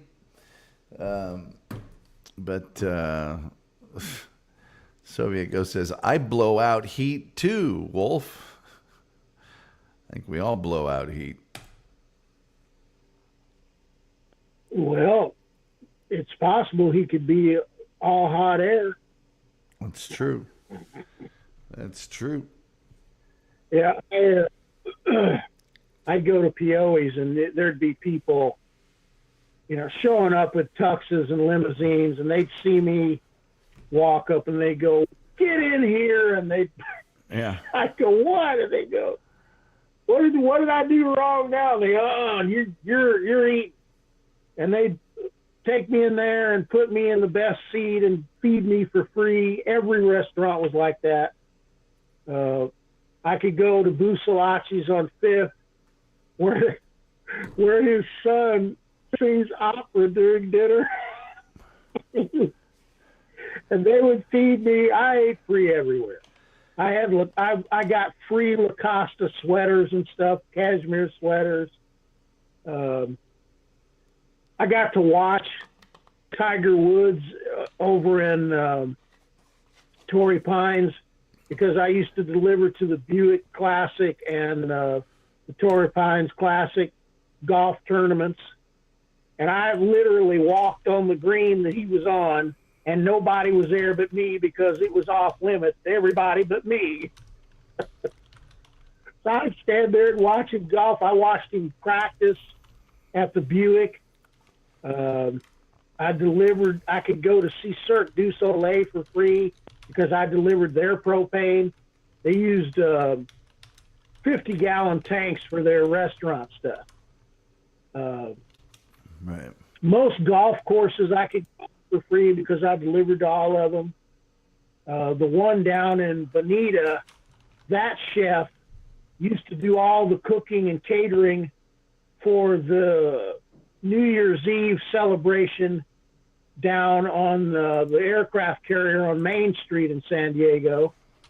And it's like It was 100. If I might, Wolf, I've got someone here named Granny who was recently assaulted by his front steps, and he's saying, "Is this interview with a senior citizen?" My question back to you would be, what does it matter? Followed by, what's it to you? And why can't you discern that on your own? And if you were able to discern it on your own, what difference would it make? I realize you've had a head trauma recently. Not that you were all that lucid before the head trauma. So if you can answer any of those questions. If not, I think we both know this just isn't the show for you. Really isn't. You know? Sounds like he's a turn fiver. Oh, he's a what? It sounds like he's a turn fiver. Yeah, he's a turn fiver. Definitely a turn fiver. Let's see. There you go. Oh, my good friend Jared's here. Says, you tell him, Tom. You tell him. Hey, Jared, one of your friends is not thinking very highly of our good friend Granny. And he says, holy shit, man, I just asked a question. I know. And I just asked you some questions back that might, let us know, just the import of the question that you asked. So, and next time, get here a little sooner, and you'll know how old he is. So,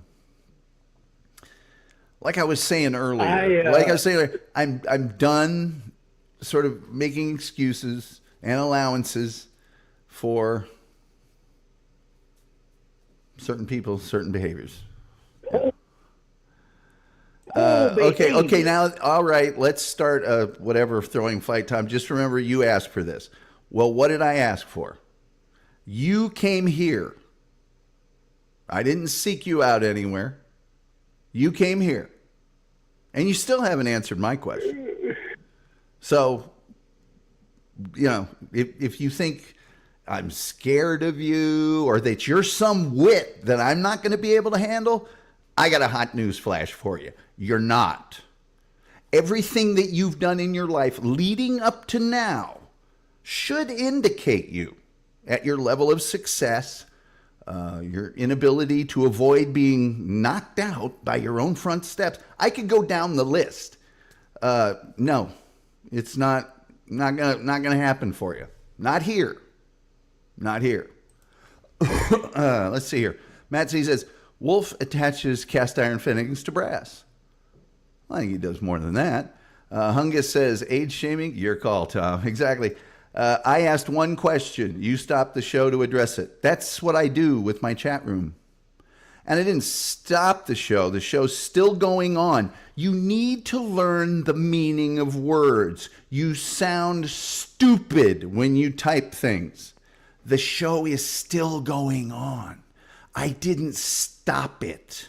It's continuing now. See, look, I'll head on to another Leave the octogenarians alone. They're part of the greatest generation. Thank you, Gilgamesh. Thank you. And Wolf, thank you for your service. Mental Main Vicky says, the caps have come out. Yes, the all caps have come out. Matt C says, senior citizens are ones that type in all caps. Apparently not, Matt. There's someone in here right now that I don't believe is a senior citizen. Mental Main Vicky's laughing. So there we are.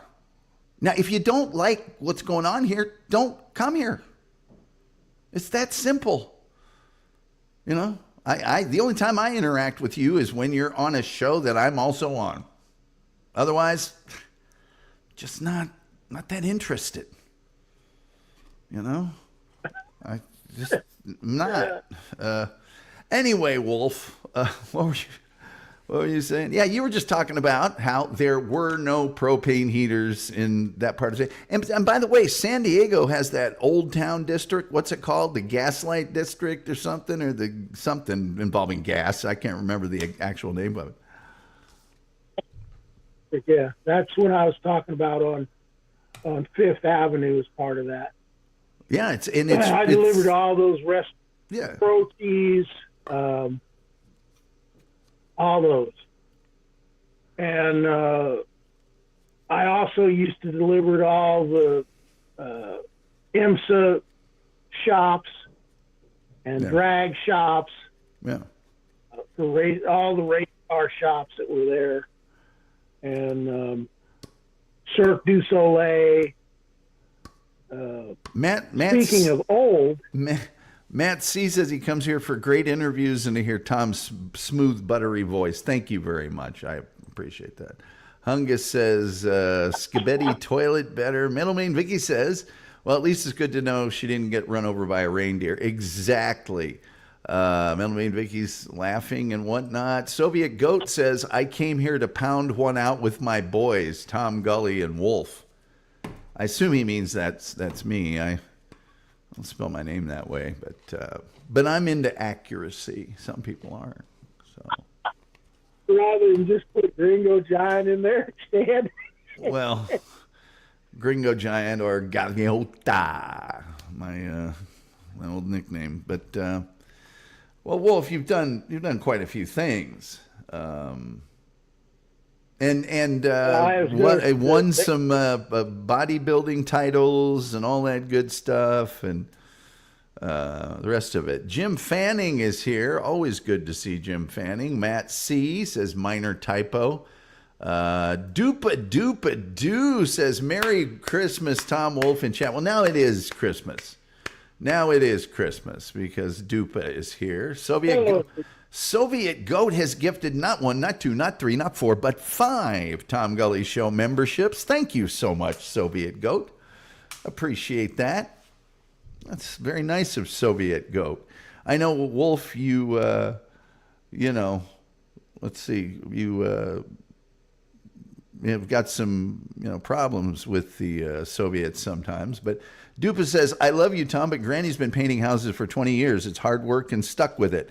Yes, I do believe he's stuck with it. And I really don't care what a person does for a living or anything else. If you want to come in here and show your ass, you're not going to have a good time of it. I'm sorry. That's all there is to it. I don't go to other people's various shows and stuff and do that. I just don't. If somebody wants to, don't do it here. Don't do it here. I'm old and grumpy and the ladies love it because we clap. He says, Hungus Mungus. Dupa says, Soviet Goat. Metal Maiden Vicky says, Tom, smooth like Claire. Also, by the way, this show over the next year, we're going some places. It's going to be a higher level of discourse, not a lower level of discourse. And not everybody will want to go. And I understand that. And that's fine. But we're not backsliding to the radio slap fight, na na na na na na kind of crap. We're just not going to do it. If you want that, it's elsewhere. And you can load up on it. And we'll miss you. but we're not doing that. I prefer Gulley, but fine. Gulley, exactly. So there you go. And here's Granny. Hey, Tom, I dare you to come on a panel with me now. You can't win this. Yes, I think on my Christmas, what I'd like to do is to leave my show, which has been scheduled for over a week, and go on the show of somebody that in real life I wouldn't spend 10 seconds talking to, nor could they even get in the building that I work in. And I'm going to go on another panel show and argue with them.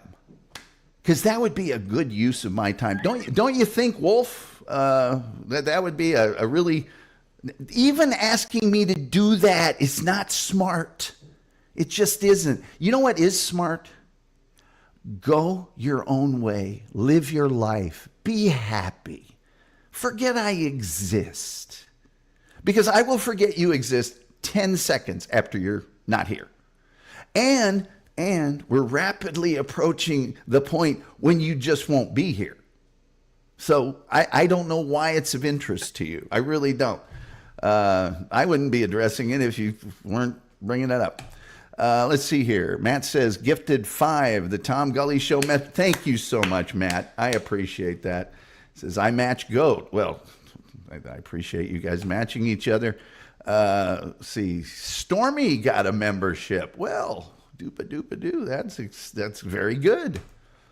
Glad to hear that. Gilgamesh says the membership was the friends we made along the way. Now, Wolf, you've known me for quite a while. Am I the person? Am I the back in 1981? Yes, back in the state of Virginia, in school. One of them blue boys. See, Stormy looks hot. Granny says, I didn't ask you. I told you it's inevitable that it will. Oh, yes, it's inevitable. You see, Tom, you're trying to come into my world. Other shows you frequent will send me the link. The link to what? Okay, I know you want. I know you want this to be about you. It's not. It's never going to be. So I'm going to say to you, see you later. Have a nice life. And bye-bye. Bye-bye. Do you remember what we said about folks like that, Tom? What? Seeking support, getting none, but going ahead anyway. Yeah. Stormy looks hot. Maybe the wrong person will remember him saying, God almighty. These people. I guess, no, I'm not going to get into it. I just, these people that think, you know, if I said something about Tony Romo, I would get 1,500 emails, phone call, you name it. And these people that are on these shows on YouTube that have conjured it up in their head that there's some sort of unbeatable force of nature, they're not intelligent people. They're just not smart enough to know. I go do your own thing. I'm not stopping you. I'm not keeping you from doing anything other than right here on my show, the show that I work to create. Anywhere else on the internet or the world in general, you can do whatever you want. Go do that thing. Go. Bye-bye. See you later. So anyway, it's like, have you not noticed? I'm booking guests that are well outside of anything you're going to do. And I don't really discuss the Dabbleverse or any of the slap fight people. If some of those people are here and they want to be part of this audience, that is great. You're welcome. Come on in. We'd love to have you. But if you don't, and you're worried about somebody from another thing being upset because I'm telling the truth about them, then I'm sorry. We're going somewhere else. And I wish you the best, but see ya. Let's see. Snake oil vegan, whatever that means, says those are your fans. I don't even know what that means. That doesn't even, it's not even grammatical. Hungus Mungus says, like 5,000 plus horror clowns. We ain't a gang. We a family. Whoop, whoop. That's right. That's right, Hungus. Jim F says, no, it's okay if you say something about Tony Romo, just not Roger Staubach. Exactly. Juggalo episode when I don't really know that much about Douglas. His truth. Again, who are you talking about? Can you any specificity whatsoever? No. Okay. Well, whatever. Let's see here. LOL says snake oil vegan.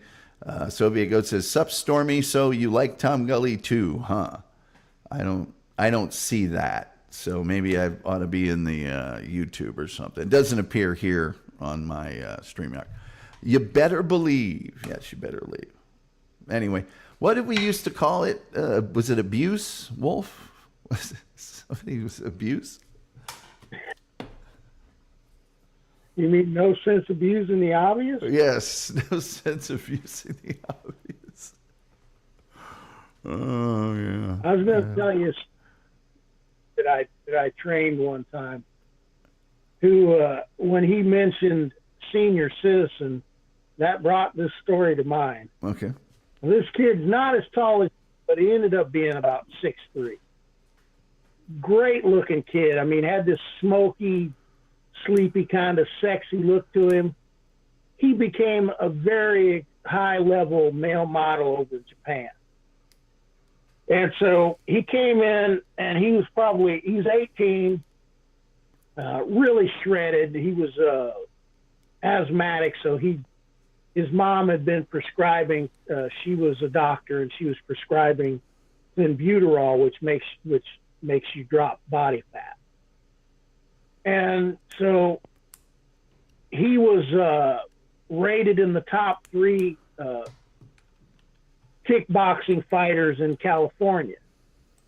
And he was, up to that point, he was still fighting bouts. So he came in one day and he said, man, I fought this really old guy.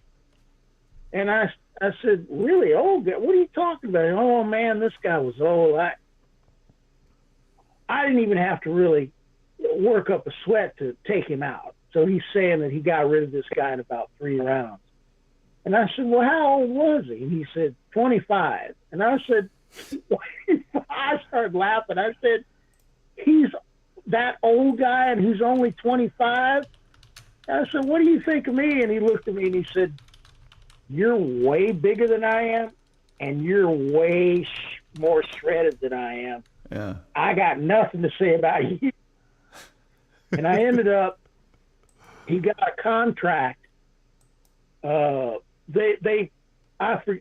think they spotted him fighting or something, and they liked his look. Yeah. And so he was only, I think, 6'1.5" then, and like in 3 months he was 6'3".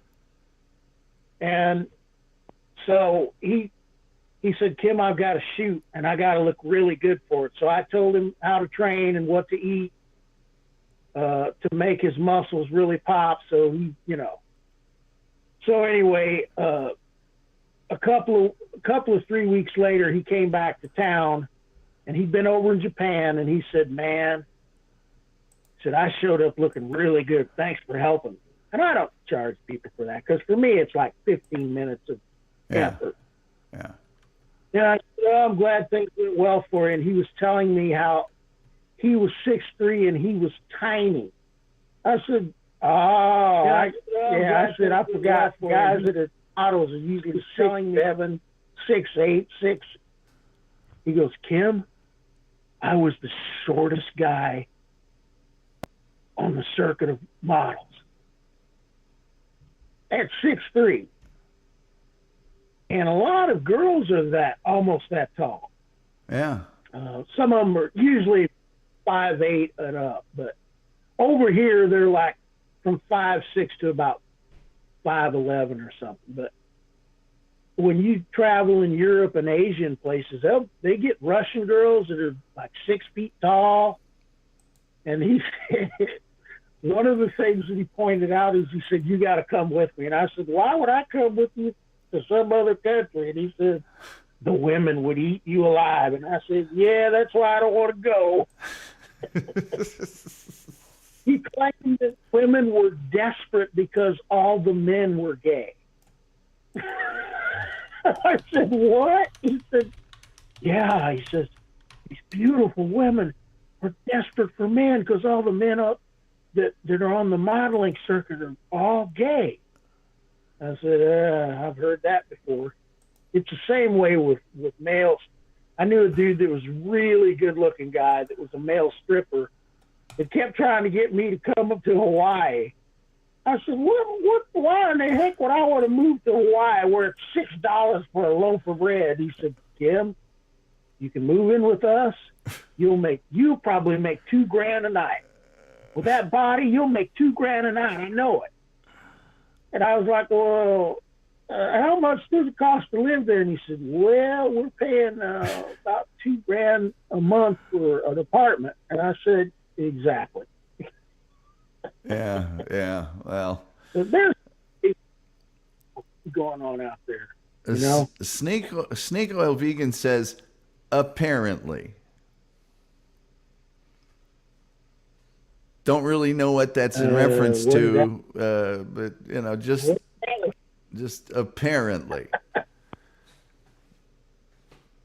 There's just another Rhodes Scholar right on the edge of, just apparently. Matt C says, how good looking was he? I bet he was a dreamboat.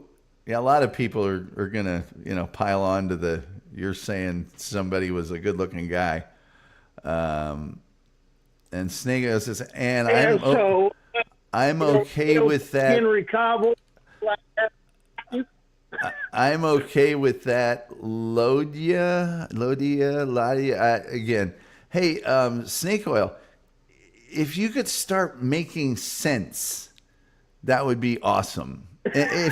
If you can't, at first I'll just skip over your remarks, and then after a while, I will grow weary of them, and I will be forced, of course, to make sure that you have another place to bestow your hidden genius upon the world. Hungrus Mungus says, mulga sein knai begotten elander Dirnenspross. Ooh, take that. Soviet Goat said, wolf knows studs and studs want wolf. People are laughing like a moth to a flame, but yeah, well. Hey, you can't admit that another dude is good looking. You are weak. Well, let me put it to you this way.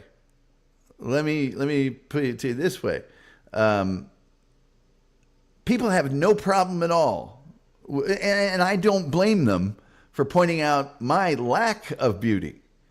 I'm an ugly looking dude, and if a dude is ugly, you should be able to look at a movie star of some kind and say, okay, Brad Pitt, yeah, he's probably going to get better looking chicks than I am. Why would that be? I guess I'll leave that to logic. Let's see, like the sands through the hourglass. These are the days of our lives.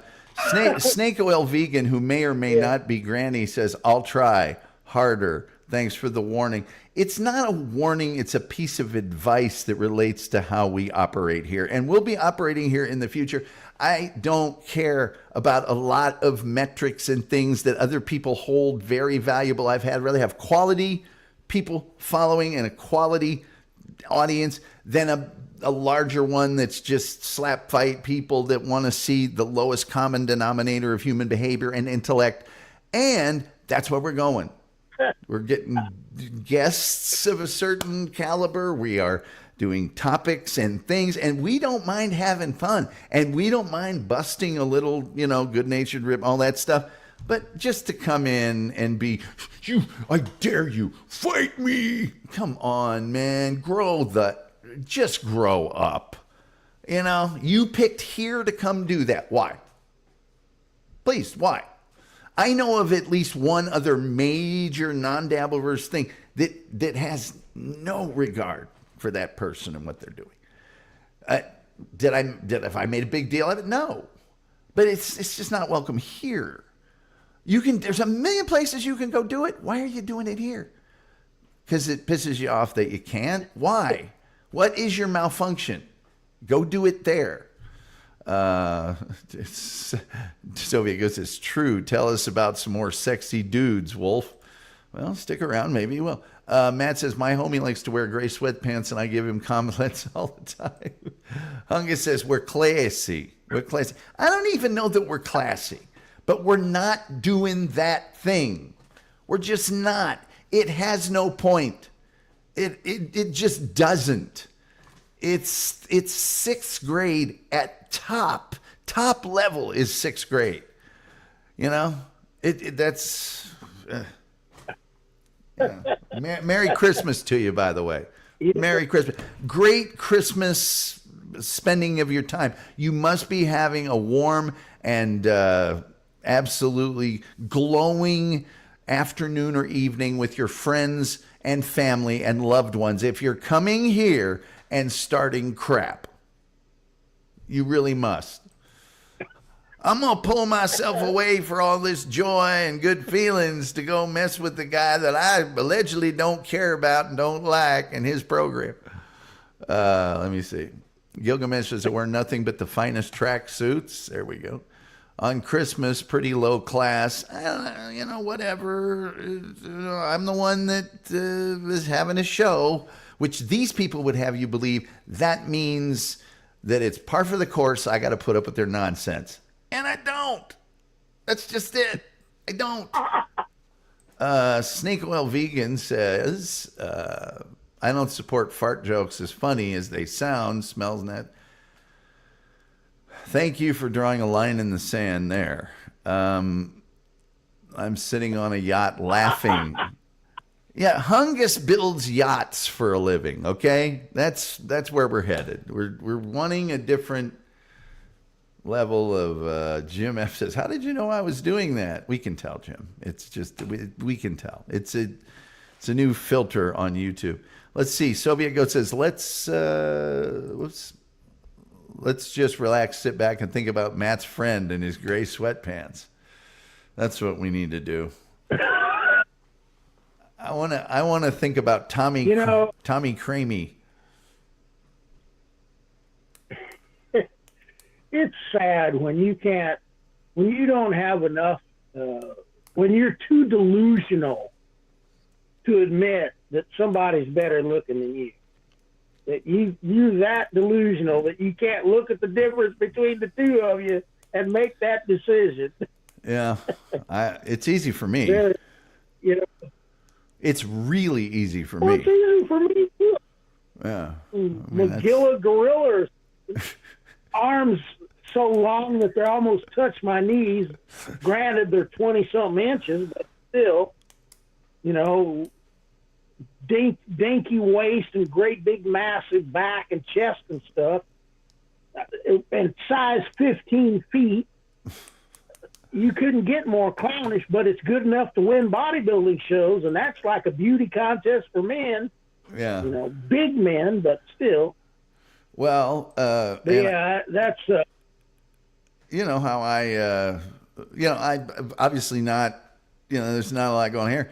But, 6'5", quick feet, athletic, cords of muscle, explosive, and above extremely explosive, and then above all, scrappy, very scrappy. But you're forgetting one thing. What's that? You're an absolute stick of dynamite on the field.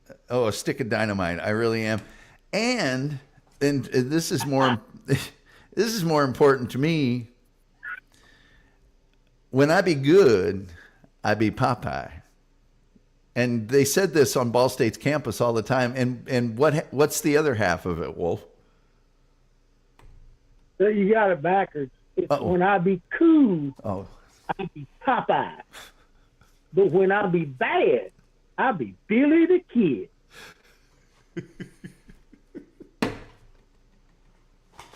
yeah. When I be cool, I be Popeye. But when I be bad, I be Billy the Kid. Snake Oil Vegan again with another non sequitur. Snake Oil, I think I'm just gonna just for a couple of comments. I'm gonna start just overlooking the ones, and I'll be doing that probably on all the chats upcoming here on the program. The really good ones, those are gonna go up on screen. The ones that are just kind of, I don't know, I'm not gonna put them up as much. Um, let's see here. Hungus Mungus says, I'm sitting in the basement. Send help, please. She will be back soon. There we go. Matt says, hey, let's keep the kids out of this. I didn't know the kids were in this. Unless I said, hey, kids, which sometimes we do in a rhetorical fashion. You ever, when those two chicks were doing their striptease number in Mink? I do remember that. And I remember there was one time, if you were on the interior somewhere on our side, they came over to our side onto the, you remember where WSAS was, right across from the desk? And you could look in that side of the horseshoe. Yeah. There was a certain day that they said, okay, at 3 a.m, or they said at a certain time they were going to do their striptease in one of the windows. And if you gave them, I think it was $5 or maybe it's even $1, then they gave you the time, and it was really pretty quick, so that everybody couldn't just tell everybody, and they did that there, and it was, and by the way, the two that I'm thinking of, they did a fine job. Well, I'm talking about that. She looked like she was Italian or something, and had a big nose and was real cute and had a great body. And the other one looked like she was Farsi or something, like she was from an Arabic country. Yeah.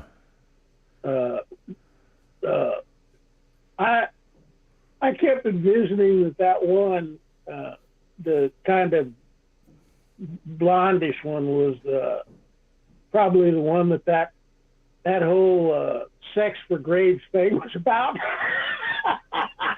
I kept thinking it was her. It was involved in it. But, oh my gosh, they did that every day. That's who I was shooting the tennis balls at. Oh, I know. Because they would get back from class. I want to say they were on the 6th floor or something over there. It was the second from the top. Because I think it went male, girl, all it the did. way to the It top did. floor. And theirs was shorter than ours. Their building wasn't as tall as ours. Metal Main Vicky, thank you so much for the $3 super sticker, Metal Main Vicky. And let's start thinking about a day after the turn of the year that we can have you on the show. I would love it if that day was a Friday, so that we could then have people watch your show on Saturday. So start thinking about a day, and we'll do that. Girls, okay, let me switch gears here. Yeah, Mink was the co-ed hall, and I always thought it was funny that it was quote-unquote co-ed because it was guys on one floor, girls on the next floor. Yeah. I think it was 6 floors. Yeah, I think you're right. 5th. I think you're right. Dead. And they would come back from class, and of course you could, with the lights on and the shades pulled back, you could clearly see into the study lounge. And they get back from class and start undressing down into their underwear. And a couple of times, I don't know who complained about me shooting tennis balls at them, but I wasn't the only one. I forget who else was in it. Lines maybe, and Day freaked out when he saw them starting to strip over there. There was another. And then they would get down and close their blinds. And they did that every day. It was. I kept thinking, I know she's got it's involved with sex for grades.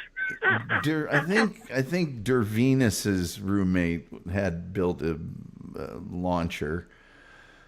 Hungus Mungus says, just saying strippers, hashtag Amsterdam, Google it, kid. Oh, we know about all of that. Red light district and all that there, Hungus Mungus. We're very familiar with that.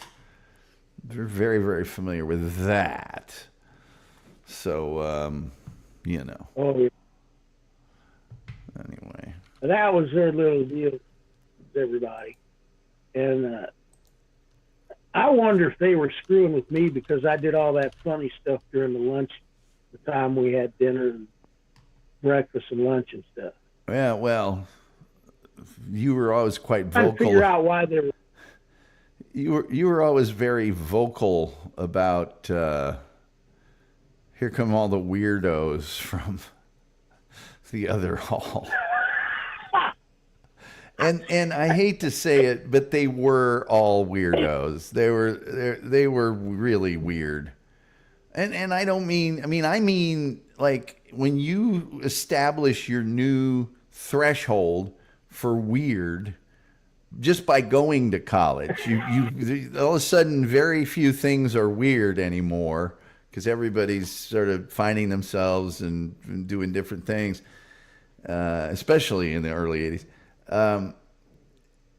Then you meet these people and you go, no, that guy actually is weird. It's very, very weird. Or that girl,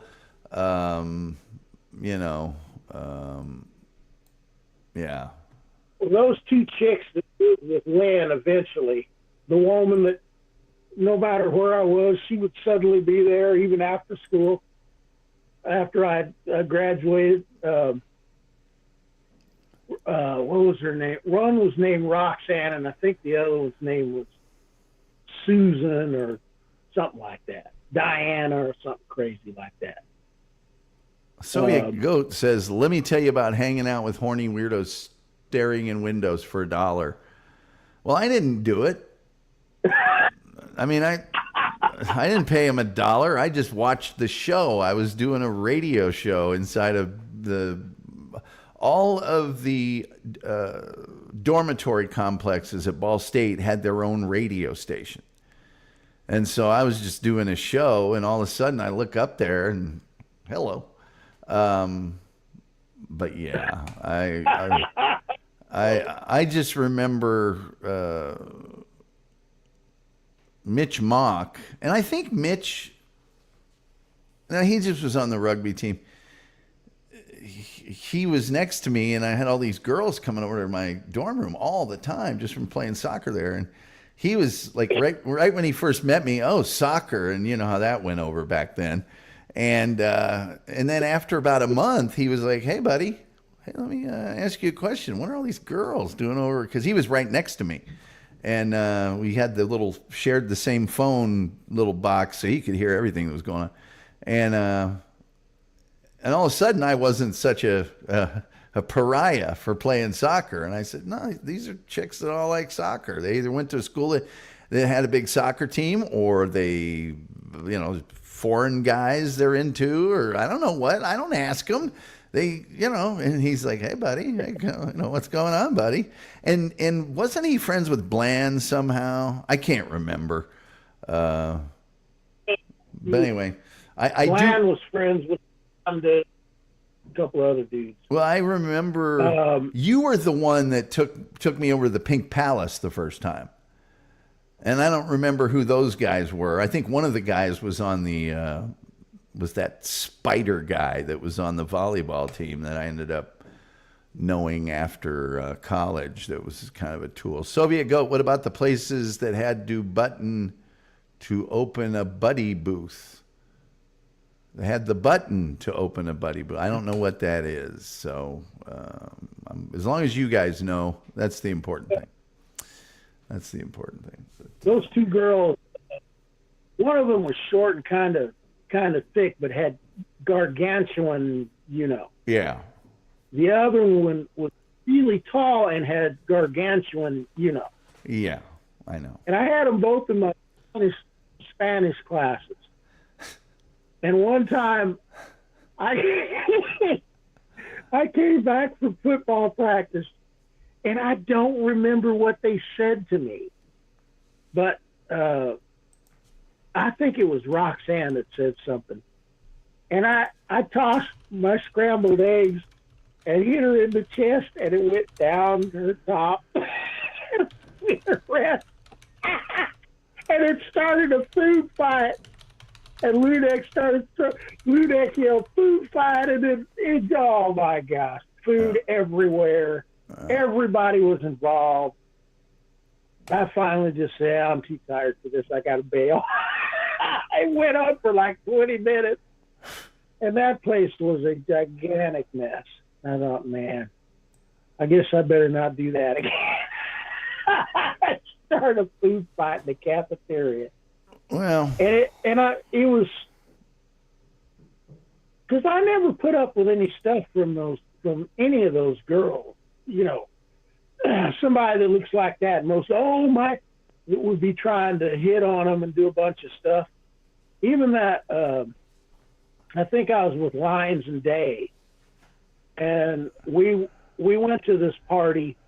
I think I took them to 19 different parties that night. And we're at this party, and a really pretty chick she had on glasses, those black glasses. Oh, they looked almost fake, like they weren't real. And I told you about that, where she was talking to her friends about how she was so sick and tired of all these lines that men used to hit on her, that she'd heard every one of them. And I said, well, I know a line you haven't heard of. And she said, what? Let's hear it. I said, are you sure you want to hear it? Because I know you've never heard this one before. And she said, go ahead. And I said, you're the most unattractive woman I've ever seen in my life. And she was stunned. Lyons and Day started cracking up, and everybody around her started cracking up. And she just stuck with her mouth gaping. You're the most unattractive woman I've ever seen before in my life. Yeah. So I never took any stuff from those girls. Yeah. Well, I don't think either one of us is Remember particularly well known for taking stuff from anybody, are we? No. I was not very. I was what you would call flexible at that time. Yeah. And I've become less flexible. It's just, I'm sorry. I'm just done playing nice and giving people more respect than they actually deserve. I'm not doing that anymore. Yeah. I mean, if somebody's a halfway decent person and they're a good guy or whatever, we got no problems. But if you want to start being a jerk, then I'm like, okay, then we're really going to have to start talking about reality here. We just are. Yeah. Let's see. Matt, out of all you've said, he said he picked up your friend's name is Chuck, bodybuilding, bug eating, and installing patio heaters. Well, you just talked about bug eating because that's what we were talking about. But I'm not doing it anymore. And I'm not taking part in any of the shows that just continually flog the same topic over and over and over and over and over. It's not for me. If other people like it, I encourage them to love it, to watch it, to share it, to rejoice in it, to roll around in it. That's fine. That's the way the world works. I am on a different path. Now, will that succeed? I have no idea. Does it suck? I have no, what can I tell you? I know that there are way more stupid people and way more not that aggressive about learning things, people in the world, than there are the other kind. So, yeah, it may not be easy. It may not have, I don't know. This is what I want to do. I don't want to do what you want me to do. So that's the way it's going to work from now on in. There we go. Sorry. Oh, Chuck also owned a race car team for stock cars. So Yeah. Yeah. I was on the pick for that, and he ran Blue Rhino in San Diego for I was making several $100,000 for that. And he's done a lot of stuff. Hey, you know, a guy I really, really enjoy from a YouTube channel called The Urban Landlord is named Solid Snake. He is hilarious. He's a very interesting man. And it's good to see him. And he's wishing us Merry Christmas. I wish you a Merry Christmas as well, Solid Snake. I really do. Hope the next year is the best year ever for you. Gilgamesh says CQC, which I don't know what that means. Still love you, man. Right back at you, Solid Snake. You're a good man. Hungus Mungus says, Merry Christmas, Snake. No, that man is not Solid Snake. I'm pretty sure it is. I'm almost 99% sure it is. I truly support you. Stanley, come on, Stanley. You know good and damn well the people that are selling you Red Bull want you all hyped up so you don't know how to vote in the next election. Come on, Stanley. There's my Solid Snake imitation. Yes, I am. He says, I think that's Solid Snake. I think it is. I think it is Solid Snake. He's laughing. Yeah, that's Solid Snake. There's only one Solid Snake. Even if it's not Solid Snake and it's a fake Solid Snake, we give tribute to the real Solid Snake by the tribute band Solid Snake being here. Let's see here. Urine Man says, I was just quoting Metal Gear Solid 2. Elic Solid Snake would know. Ehic, Ewit, I don't. Which Solid Snake would know? Which? I guess you're trying to say which. Okay, I'm not a big follower of Metal Gear Solid 2. Solid Snake says, thank you. You're welcome. You're welcome. John Wayne is here, and he says, liquid. I don't know what that means. Okay. Matt C says this is the greatest Solid Snake. Wolf would thank and praise Solid Snake. I don't know about that. Wolf's Wolf's the wolf. But Not really thanking and praising anybody but God. Come on, Stanley. Stanley, you can't be serious. Solid Snake is just great. It just really makes me laugh, and he's a good man. I think he's a good man. What do I know? And see, there's somebody comes in here. He comes in and he isn't a jerk. He's not trying to one-up anybody. He's not. Urine Man said this is a part before. Urine Man. I don't know what you're talking about, but we're probably not into it. Whatever it is. Laughing. Say Liquid says Liquid Snake, the brother of Solid Snake. I got you. Well, then there's also Gaseous Snake if you want the all three forms. Soviet Goat says, who'd win in a bodybuilding contest, Wolf or Snake? Well, nothing against Solid Snake, but Wolf has won numerous bodybuilding titles, and I would say that Solid Snake may back in the day have been able to do something, but he may not be in top physical condition right this second. I'm not trying to be derogatory there. I'm saying right this second he might not be in peak physical condition. But it's a little more fair in that the wolf has cancer. So that's equaling it out a little bit.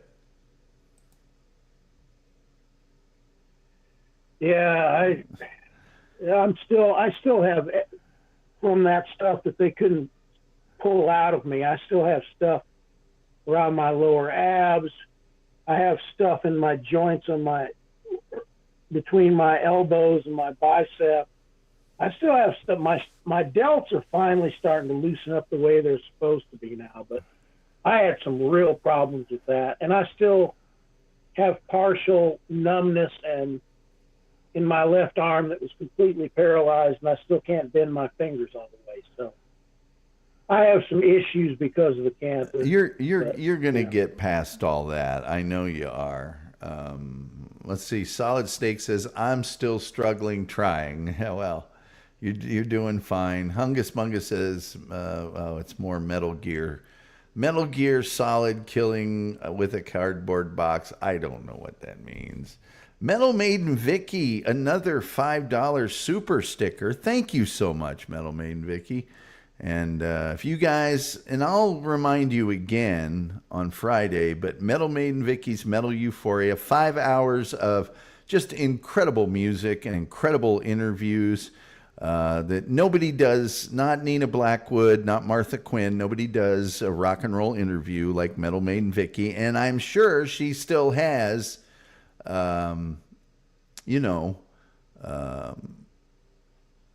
Lori's Dance a Few. Which is not always metal, so which is an hour, and the Alphabet Attack as well. Her show is very imaginative. It's really good. SonicAsylumRadio.com, Saturdays for 5 hours. I think it starts at, well, she'll tell you. I don't want to get it wrong. Fighting Fair is for noobs, says Hungus Mungus. Solid Snake says, well, I am an alcoholic, and sometimes I just refuse to try. Thanks, Tom. You were a great inspiration. You're fine, Solid Snake. You do what you think is best, but yeah, if you cut down on that or can find a way, I think you'll be happier in the long run. Metal Maiden Vicky says, thank you for such a fantastic podcast over the years. Well, thank you for saying so. Carl's number one pay pig says, why do you let Bob talk down to you? I don't believe Bob talks down to me. Anything Bob says to me on his show is probably meant for entertainment purposes, I would say. I don't think he talks down to me there particularly, and I know he doesn't personally. So I dare not buy the premise of your question. You provide great entertainment, which has helped me over time. Well, thank you. I didn't know this show had helped anyone. Did you, Wolf? I'm shocked that they said entertainment.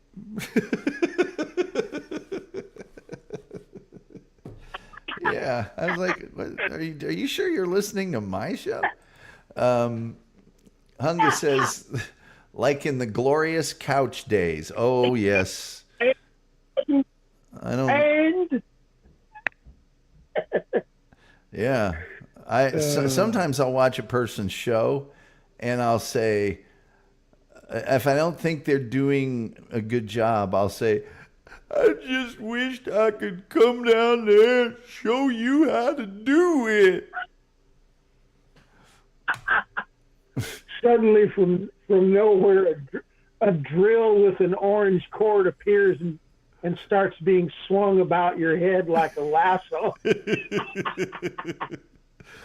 Oh, mother, my neck. Oh, it hurts. It hurts. Bob is a great guy. Met him at a restaurant. Go ahead, sorry. I wish you could have, if you'd have seen Wayne Gabe's, it would be so much better. He had stick legs and arms, a tight pot belly, and he was bald, and he was old, and his voice was very whiny. And it would put it over so much more if you actually knew what Wayne looked like. Yeah. They would Chief would, he and Joanne, Steve's mom, they would all pile into this car and they would drive to Florida. Wayne would go 40 miles an hour, no matter what the speed limit was. 40 all the way to And Florida? Steve said 30 miles an hour all the way to Florida. And Steve said, well, I wanted to just kill myself. They would be casually driving at 40 miles an hour going, oh, gee, darling. Oh, honey, look over there. Look at it. Oh, there sure are a lot of pretty homes out here. And, it just... That's why occasionally you heard me say, my, there sure are a lot of lovely homes out here. That would go on the entire... It would have had to have been like 16 hours or something. Well, let's just say 1,000 miles divided by foot, that's 25 hours, man. That's anyway.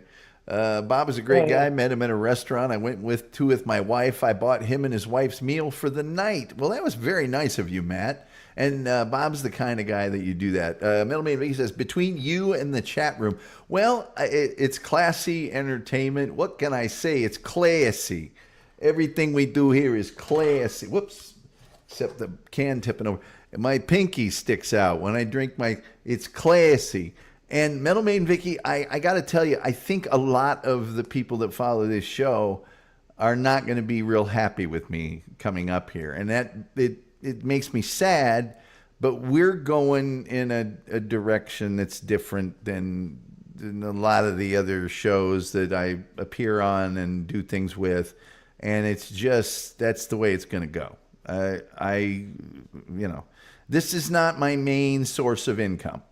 So I'm going to do what I want to do and grow it the way I want to grow it. So that there may be people that go, "Oh, that's stupid. Why are you doing that?" And my response to them is, "What's it to you?" That's one of the big slogans on this show, always has been, is what's it to you? What does it concern you? Why does it concern you? Why is it any of your business? I don't care what you're doing or why. If someone asks me, I may give my opinion because I think about things, but in general, just not an issue. Hungus Mungus says, isn't this the online AAA meeting? Yeah, Wayne Gabes. Wayne Gabes is going to tell you how to get to Florida by driving 40 miles an hour. Metal Main Vicky is laughing. Soviet Goat says, Wayne sounds hot. Wolf knows all the hot guys. No, Wayne Gabe's not hot. Oh, mother, my neck. I just wish you... Hungus Mungus says 40 is like 80 in German speed. No, 40 miles per hour. Well, I'll do it for you right now, Hungus. What were you saying, Wolf?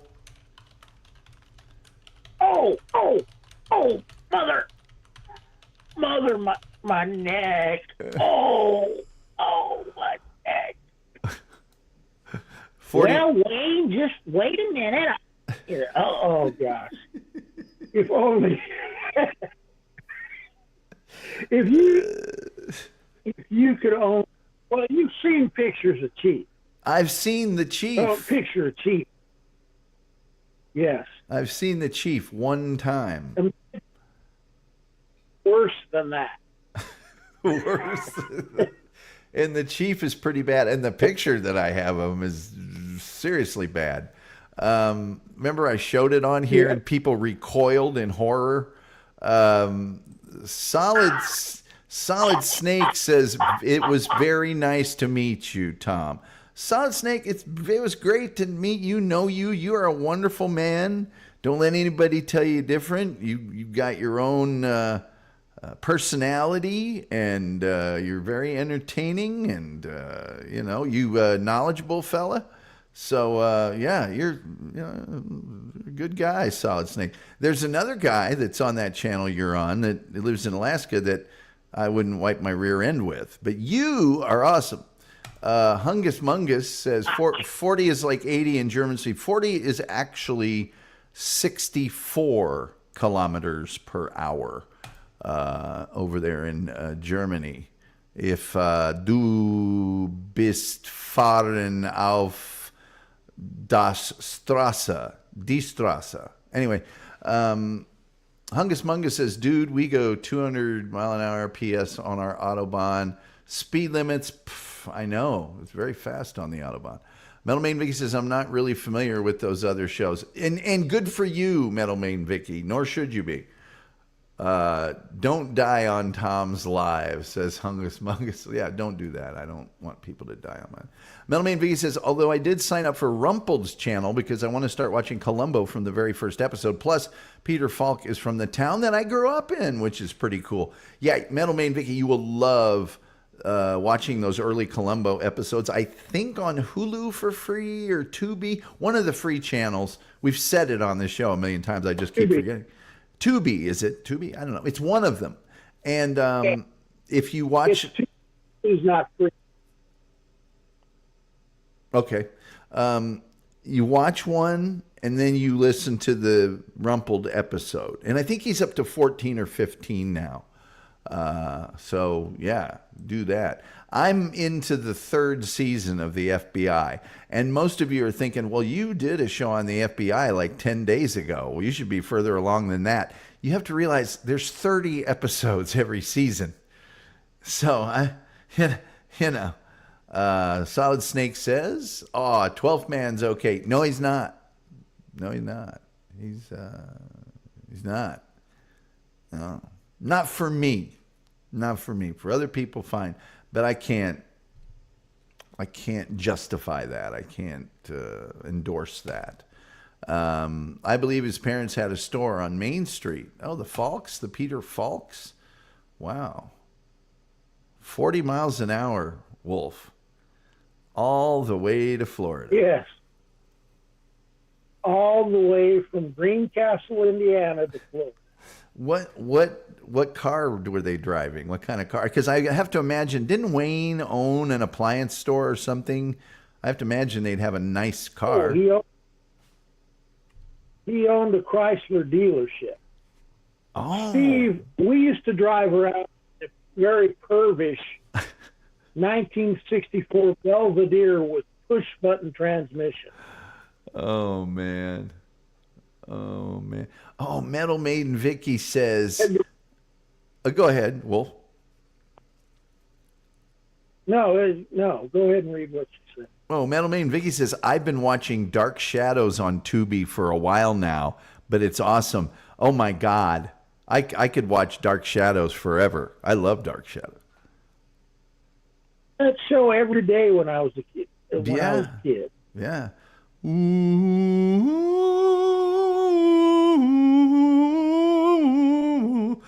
In the old house in Collinswood, Barnabas Collins was taking over, living in the, whatever. Yeah, there's a little narration at the beginning. There's a newer version of that now. I didn't really think it was. It's called Collins. It's called Collinswood. Metal Man Vicky says he goes back to the very first episode when Victoria Winters takes the train to Collinswood on Tubi. And here's the thing, Metal Man Vicky. The girl who plays what's her name? Catherine Harold Scott or whatever, that plays, I think, Victoria. She was supposed to be on my radio show one time, and she did not show up for the interview. And then one time I was at one of those events where there's a lot of old TV stars and stuff, and I was doing interviews for a big radio station, and she was like, "Oh, do you have some time if you would like an interview? I really blah, blah, blah, blah, blah." And I was like, "Yeah, you may not remember having stood me up back about 7 years ago, but I remember." And let's just say, I hope Barnabas Collins bites you on the neck and sucks all the blood out of your head. Random question: what's up with the drones over there? I don't know. I think it's another one of those things people are just going crazy about for no reason. And frankly, if there are big groups of drones doing something for any reason on Earth, I don't care. They're not hiding themselves. They're doing whatever they're doing. Frankly, drones can fly over you every time they want to. So who cares? If I find out that they're hitting us with some sort of ray beam or something, I'll change my tune. But the person who's up on screen right now, you got to get a different screen name if you want to be on this show. I can't keep trying to think of a different thing to call you because we're not like that here. Tubi is the official streaming platform of, I don't know what that is. No, she played Maggie Evans, I think. Whoever she was the longest person on the cast, I think. Pretty sure. It's Polish. It doesn't look like Polish to me. Just say P-Man. Well, how about if I just say nothing? How about that? How about if you have a screen name like that, you have to be prepared for a little bit of people going, nah, I don't think I remember. There is a new Dark Shadow. Well, that one's from 2012. I'm not going to even. Let's see here. Come on. Where's the cast? Okay. Catherine Lee Scott is best known as for Dark Shadows. Best known for, did she do anything else ever? She played 4 roles on that series. She was Maggie Evans, Josette Dupree, Lady Kitty Hampshire, and Rachel Drummond. In 1971, she moved to Paris, France with her fiance, Time Life photojournalist Ben Martin. And she was in the show Big Seamus, Little Seamus, The Last Days of Patton, with George C. Scott. By the way, I just watched that recently. She wrote Dark Shadows Memories.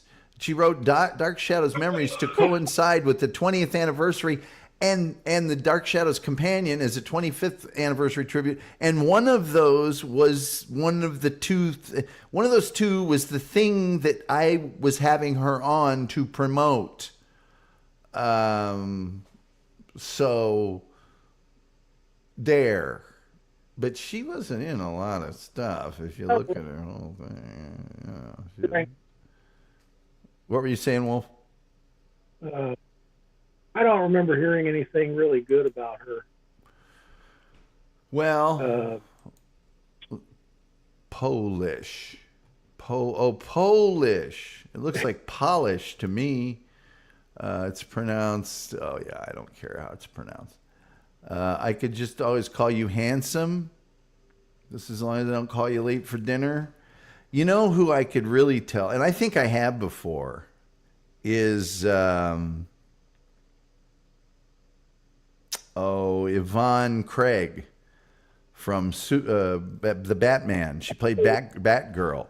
Oh, what a pestilent, just horrible, nasty person she was. And sometime I will tell that whole story. I won't do it right now because it's Christmas. But sometimes, let me tell you, sometime I will tell the story of my interactions with Yvonne Craig. And, It's the same. She was Gucci Revolution. Yeah. Alexandra Moltke played the first Victoria winners. Matt says, Polish men are very handsome. Curva. But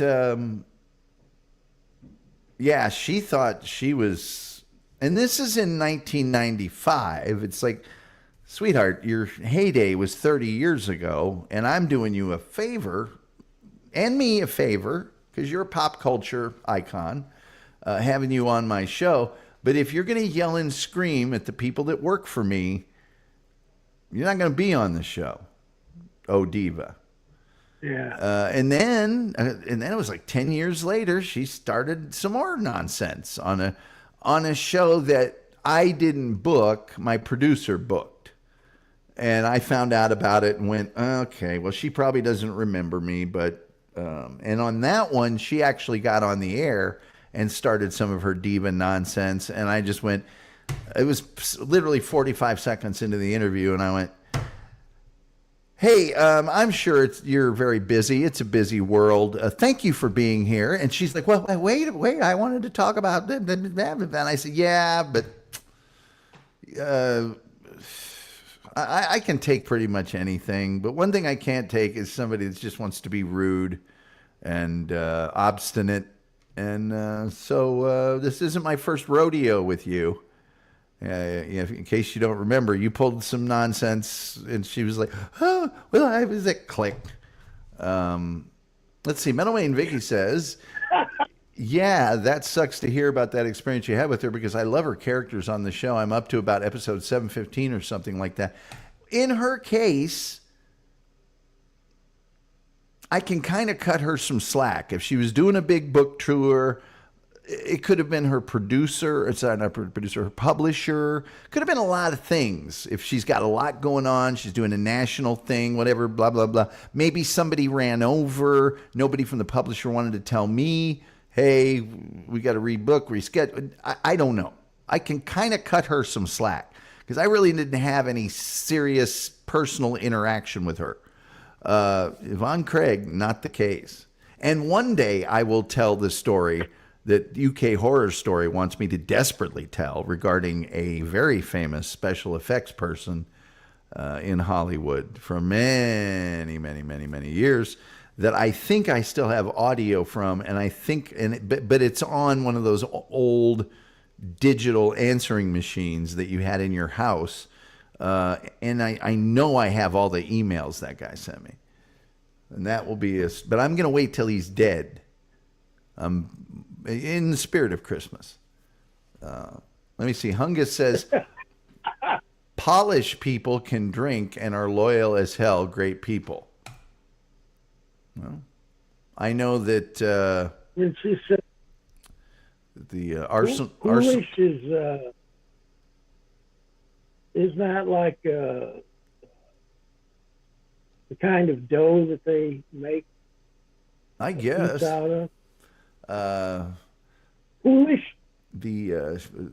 Szczesny, the great Polish goalkeeper that played for Arsenal, was always very loyal, and certainly Lato, and Kazimir Dania that I played against in indoor soccer, who was, I believe, third place in the scorers of the '74 World Cup. I don't know. I can't remember everything. But, Wolf, I think I need to let you go here, and I think I also need to be let go.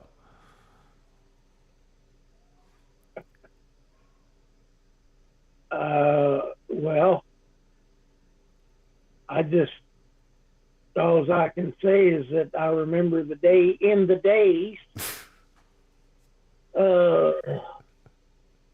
I remember back in 1846 in Virginia, when I went to school, they all sounded. Every one of those interviews is the same guy. I would swear it. The interviews of the Civil War veterans that they did in when did they do these interviews? Like the 20s, the 1920s, the 1930s or something? Probably the 30s, and I think some of them are 40s maybe, but they were born a little bit later. But yeah, it's the same guy. They just changed his name. I remember even the correspondent was like that. Yeah. He didn't sound quite as old like that, but it was basically the same guy, just a little bit younger. Yeah. Hey, talking about what?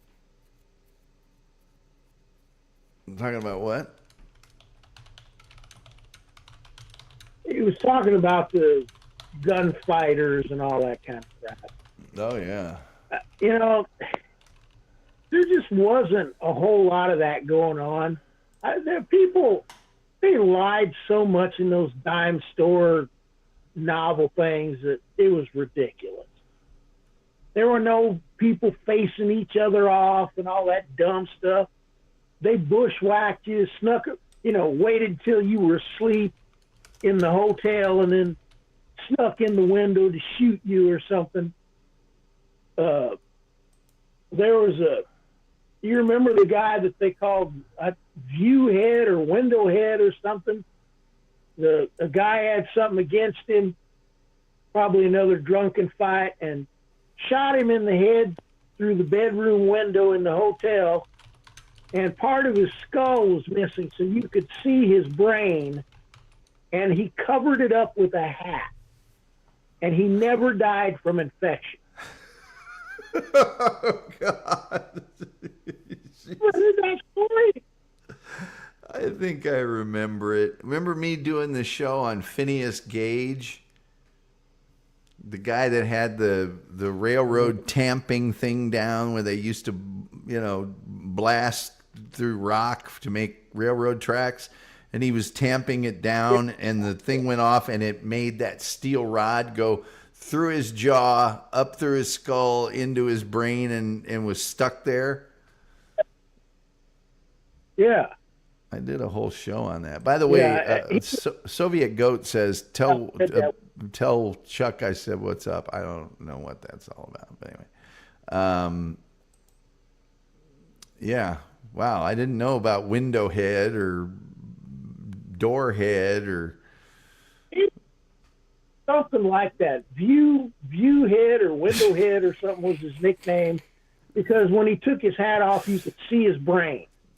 It tore away the whole front of his skull. He didn't die from infection. How is that possible? I don't know. Maybe he sprinkled it with a little shine every morning. I remember he took a little moonshine and used it as a pomade every morning. He put a little Likker on it to disinfect. Yeah. Oh, yeah. There's so many things. The people with bullets in them. And remember the story about that dude that had a rod through his head and didn't even realize it? A bolt or something went through his head? Yeah, that's a construction accident. And that's Phineas Gage. Oh, no, this is more recent. Oh, okay. This was like some kind of construction deal went down, and he got hurt, and people were, it was like a nail gun or something.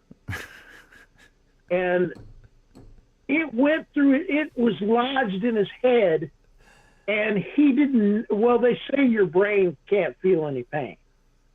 But it was in his head, and he didn't know it. And the people said, man, you got to go to the hospital. And he went in there. He couldn't figure out what was wrong, and it was a crazy story. And they said, well, yeah, you've got a nail in your head. It was like a 16-penny nail or something. Just crazy stuff like that going on. Oh, God. Yeah. All the time back then, it's infection for some reason. But the middleman Vicky says if I wanted to interview Lara Parker, who played Angelique on the show, she probably would have been much nicer, even though her character was a lot meaner. She was in a lot of TV shows. She actually played a very key role in a movie called Save the Tiger with Jack Lemmon, which is one of my very favorite movies ever. And she sadly passed away late last year. But she was in tons of shows. Yes, tons of shows. Yeah, too. She was on a lot of murder shows. Like, I don't think she was in Columbo, but it was something else like that. Well, she was on the Rockford Files too, wasn't she? I believe she was on a Rockford Files. Now, when she died, She actually died at 84. So she was, she was up there. It's not like she, died early. She was born in Knoxville. She's best known as Angelique. God, there's a great photo of her here. What a beautiful lady she was. She's actually from a prominent. Forget her. I'm sorry. Go ahead. No, I was just saying, wasn't she like a beauty queen or pageant queen or something? I forget it. No. We'll get. I think I read it.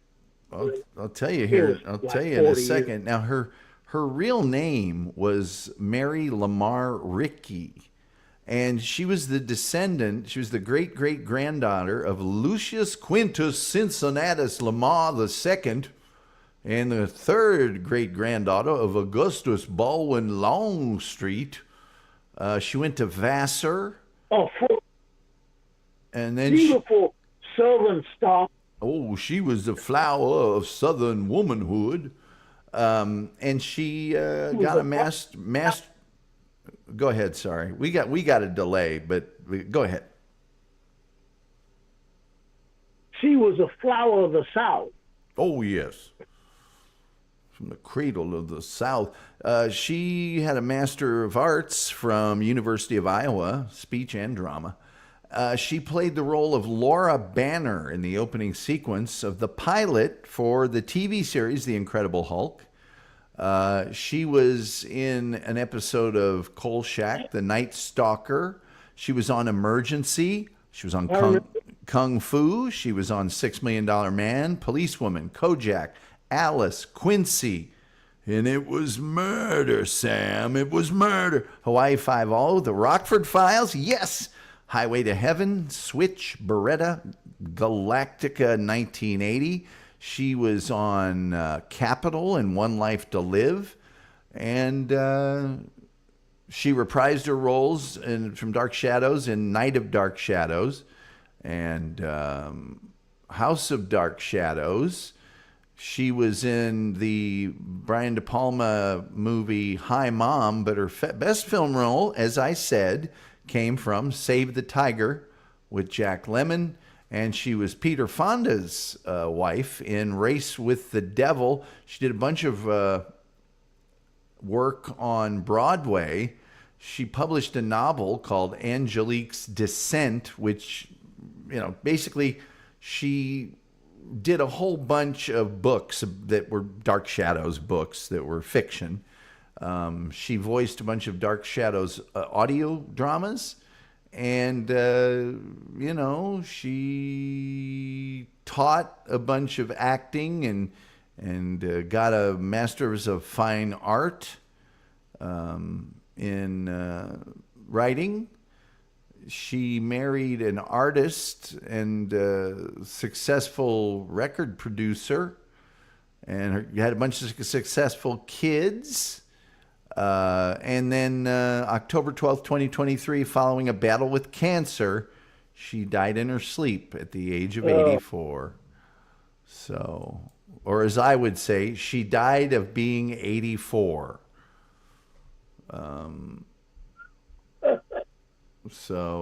Metal Main Vicky says, yes, she was on an episode of The Night Stalker.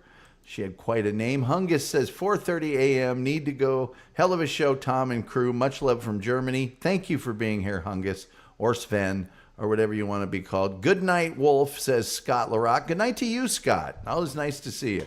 Metal Main Vicky says, I recently watched the entire series of Kolchak, The Night Stalker. It was very cool. Was bummed it was only one season. It's one season, and I think maybe some TV movies, but I think they took those TV movies and made them into shows. I can't remember. People saying goodbye. I think there were Soviet Goat. 4 of those movies or something. I don't know. Have a good one, Wolf. It started off as a movie, like a lot of those shows back then. Mental Main Vicky says, wow, but what a wonderful life she had, though. Laura, you've really had a wonderful life. Doopa-doopa-doo says, good night, Scott and Soviet Goat. Doopa-doopa-doo is here. Good to see you And I hope you're having a very fine Christmas. Dupe is saying hi to everybody. She's good that way. And everybody, please, again, keep a good thought for our very, very, very good friend across the pond, Diana O'Brien, who is posted some pictures. She looks like she's having a great Christmas. But as you know, she's been through a lot recently, and now she's going through a lot. So just keep a good thought out for Diana over this holiday season. If you know her, or if you are Facebook friends with her or something of that nature, please just send her, send her a little, how you doing? You know what I'm saying? People saying good night, people saying good night, people saying good night. Med Vegas says, damn, is this the longest podcast to date? No, we have much longer ones. The only reason this one's long is the wolf is here, and I didn't plan anything. Because normally I try to get these over in about an hour, and then lately it's an hour, and then open up the phone lines. So we'll see how long they end up being. Dupa is praying for Diana. Soviet Goats asking people to sleep well. Good thoughts and vibes to Diana. And from now on, just so you guys know, to get your quotes read, a lot of the OGs are going to get theirs read anyway, but they make them part of the show, because that first hour is going to be very much something that I podcast, that I put on just audio by itself. And then that phone part afterwards, then it's more of a free-for-all. So we're just doing different things. It's got to change. It's got to evolve. Can't stay, in the same spot all the time.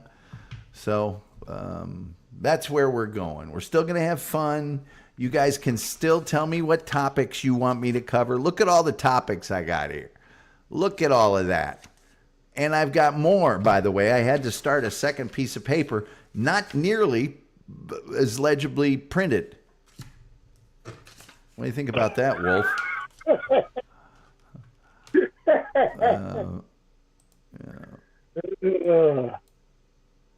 Wolf, I got to tell you, it's always great to talk to you. You're always fun to talk to. Yeah, I'm disappointing that without Brad, though.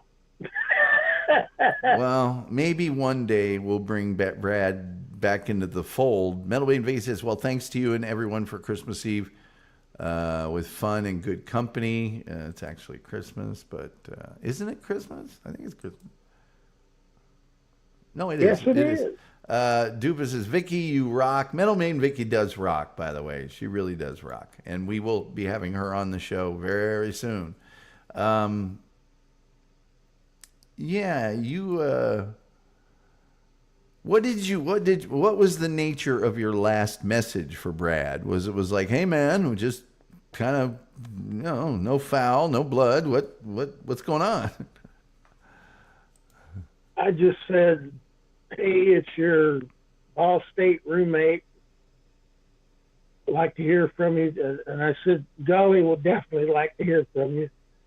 And I said, Merry Christmas. Give me a call. Gave him my number and then hung up. Well, he won't even remember me. Yeah, he will. No, all the ass kickings you gave him, he'll remember you. Dupa says, I was wondering if Brad was going to be mentioned. Metal Main Vicky says, my brain has been messed up for the past few months. Hey, Metal Main Vicky, mine has for the past few decades. I wouldn't worry about it. A gentleman that needs to change his... Yeah. A gentleman that needs to change his screen name says, good night, Scott. Good night, Dupa. Always nice to give the little people a little extra on the holidays. I don't know what you mean by, give the people a little extra on the holidays, not the little people. Good night, Scott LaRock, says Soviet Goat. Soviet Goat's somewhat nice to me on this show, but then gets on other shows and isn't nearly as nice. Thanks, Dupa. Right back at you. Right back at you. I like that at you. At you. So, what are you going to do for the rest of the day, Wolf? Are you going to start taking down that elaborate Jesus's manger display that you have in your house?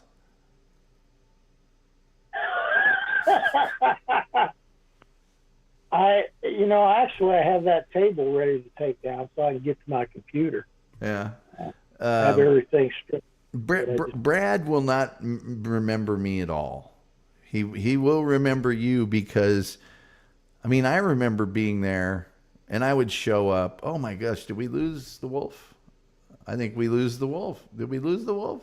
We did lose the wolf. I have to call him back now. And then I'll update the story. It'll be great. You'll love it. Hello. So I remember Brad, because I would go down there and I'd have a big thing of corn, and Brad didn't want to talk to me. But if I had a big thing of popcorn, he'd invite me in, and I'd say, where's Kim?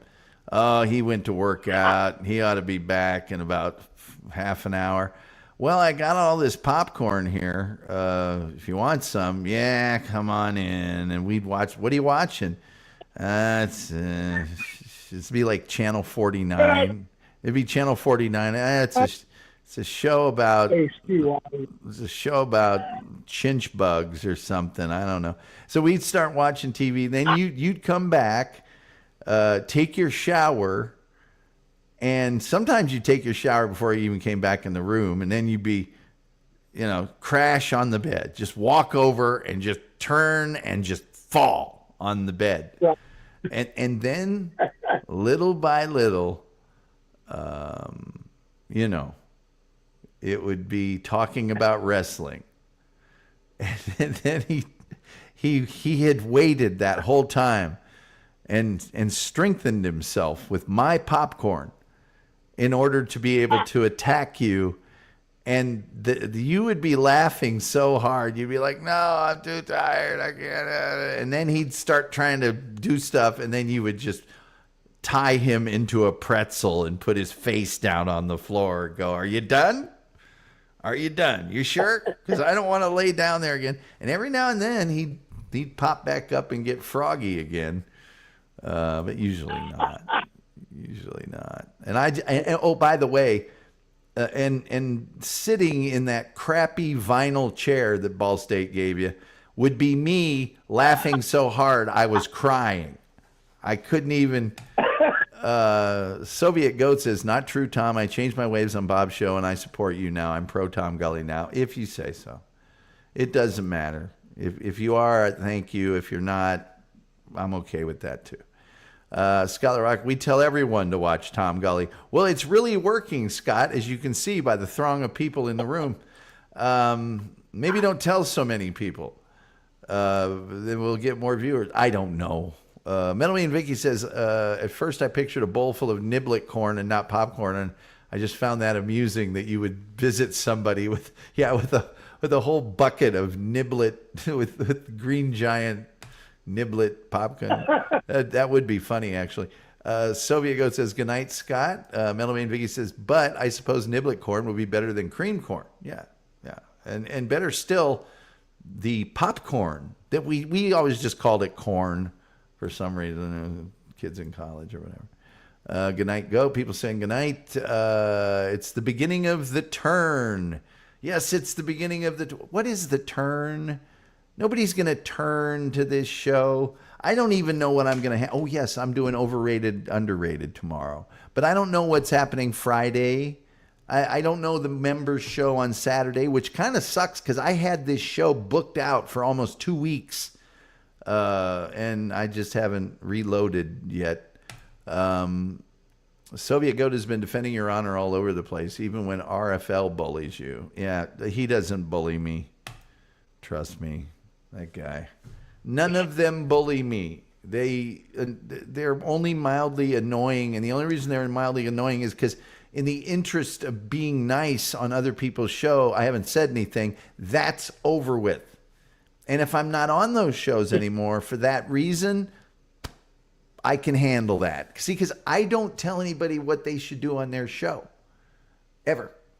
That's their business. Melanie V says, I have some smart food, white cheddar in the apartment, young. Yeah, so he would try to sneak attack you And then at first it would work because you were so tired and you were laughing so hard. So he'd get a good 30 seconds in there, maybe 45 on a good day, and then it would just be over very quickly. Within 5 or 10 seconds, it would be over. Poor Brad wasn't the only one. Rawlison was another target. Where did he wrestle at? It was weird because it's like every place I lived, somebody would be next to me that wrestled, and I'd laugh at him. I go, "Come on." Yeah. Yeah, I did. Okay, let's see what you got. And I'd destroy him. Brad was especially, Dupa says Sneak Attack, the Pink Panther movies. That's kind of what it was like, Wolf.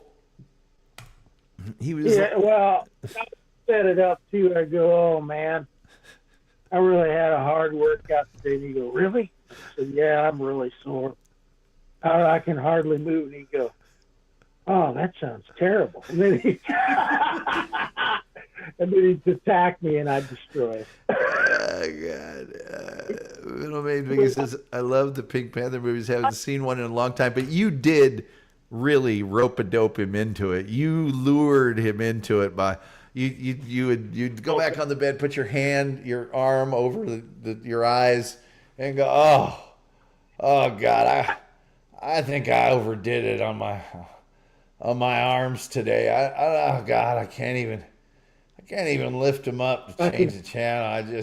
Oh, really? What'd you do? Oh, I probably did too much weight, too many sets. My lats are gone. I can't even. Oh, that's terrible. And then he'd be like, "Yeah, now I got him. Now I got him." Oh God. That happened to everybody I wrestled with. I kept trying to. I never won that open class tournament though, because I wasn't in. You always end up wrestling like a coach or something. Yeah. I wrestled 2 assistant coaches, and I ran out of gas and lost to them by a point both times in the finals, because you got to wrestle 4 times in a row to get to the final, and you've only got, I think, 15 minutes between a match. Yeah. I wasn't in like that because I didn't wrestle. Yeah. They wrestled every day. Every single day. So they'd be like, "I've never felt strength like that in my entire life." And I said, "Yeah, but look what good it did. I ran out of gas and I turned into a fish." They'd start laughing. Well, Dupa, Brad did not play a sport at Ball State. Brad came from a high school that actually had a pretty good reputation for wrestling. But the thing that Brad failed to really process is that he was about 5, 8, or 9, wouldn't you say, Wolf? Yeah. And he weighed 130. Yeah, like that, he was about maybe 5'7". He weighed about 130. Wolf was about 5'9", 5'10", correct? And you weighed? I was probably 190, but I was also kind of large and inhumanly strong. So yeah, but Brad, didn't he go to Decatur or somewhere like that? Decatur Central or whatever. Yeah. And he was all about how great they were. He had that dumb little duffel bag that had Decatur Central on it. And it was like, that's like a cloth bag, dude. That's not like my soccer bag down the hallway that he used it for everything. Metal Main Vicky says it's 11:11. Yeah, we got to wrap this up. Hey, Wolf, I hope you have the rest of your Christmas is great. And always great to talk to you. You're the best. And, I love you so, Daddy.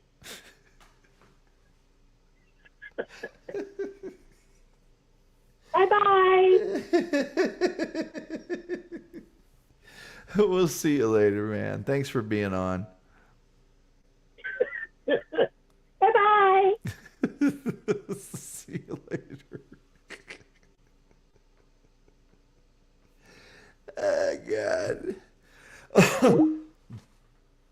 Now, see, what'll happen is I'll make something to eat, and then I'll call Wolf, and I'll talk to him till like noon tomorrow and have to scramble to put a show together tomorrow. Let's see.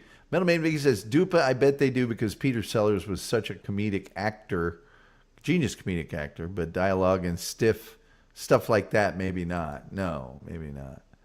I really appreciate all you guys. I'm sorry if if I do things that don't agree with your sensibilities moving forward. I really do apologize. I do, because everybody that watches this show for whatever reason, if you like it, if you like making fun of me, whatever, I appreciate you. I really do. But if you want to come on here and you're from one of those places that has just flat out stated, we're out to mess with people and we're out to be a problem and we're out. I mean, one of those shows, the guy that runs it says, I'm an a-hole. I like to F with people. That's what our thing is about. I don't even understand that. And I have no use for it. So I'm not going to engage it. I'm not going to be near it. I mean, come on, you guys, there's certain people in the world that you don't let be part of your life. When you go to the grocery store and that guy is screaming, with a tinfoil hat on and he's wearing, it's not that you don't feel bad for him. It's not that you might not toss him $1. It's not that you won't give to the homeless shelter nearby. But are you going to invite him in your house? Are you going to legitimize him by, no. And it's not the exact same thing. And I really hate dealing in analogies, but you choose your path. And the better people you surround you with, the more successful and happy you will be. Yeah, I have friends with flaws. I have flaws. We all put up with all that stuff. But people who have made the choice to deliberately set out to be, kind of, negative, blood-sucking, wall-crawling, you know what I mean? They've said, this is our goal. I got no time for that. And if you come here and you want to engage in that, I'm going to make you look silly. You may think that you're really quick and you got all that. Brother, I've been on the radio for 40 years, answering the phone. No matter who calls, I answer it. Not everybody that calls in is an idiot. And, you just, as I said before, there is a whole internet. This one show, there's another show where I'm a moderator. And I may not even do that for much longer, but I've discussed with the guy that runs that show how he wants it done. And so I do it that way. That's his show. That's how he wants it done. He gets to dictate that. Merry, happy Christmas message right now, by the way. My show, same thing. It's my show. It's gonna go the way that I want it to. I'm sorry. That's just the case.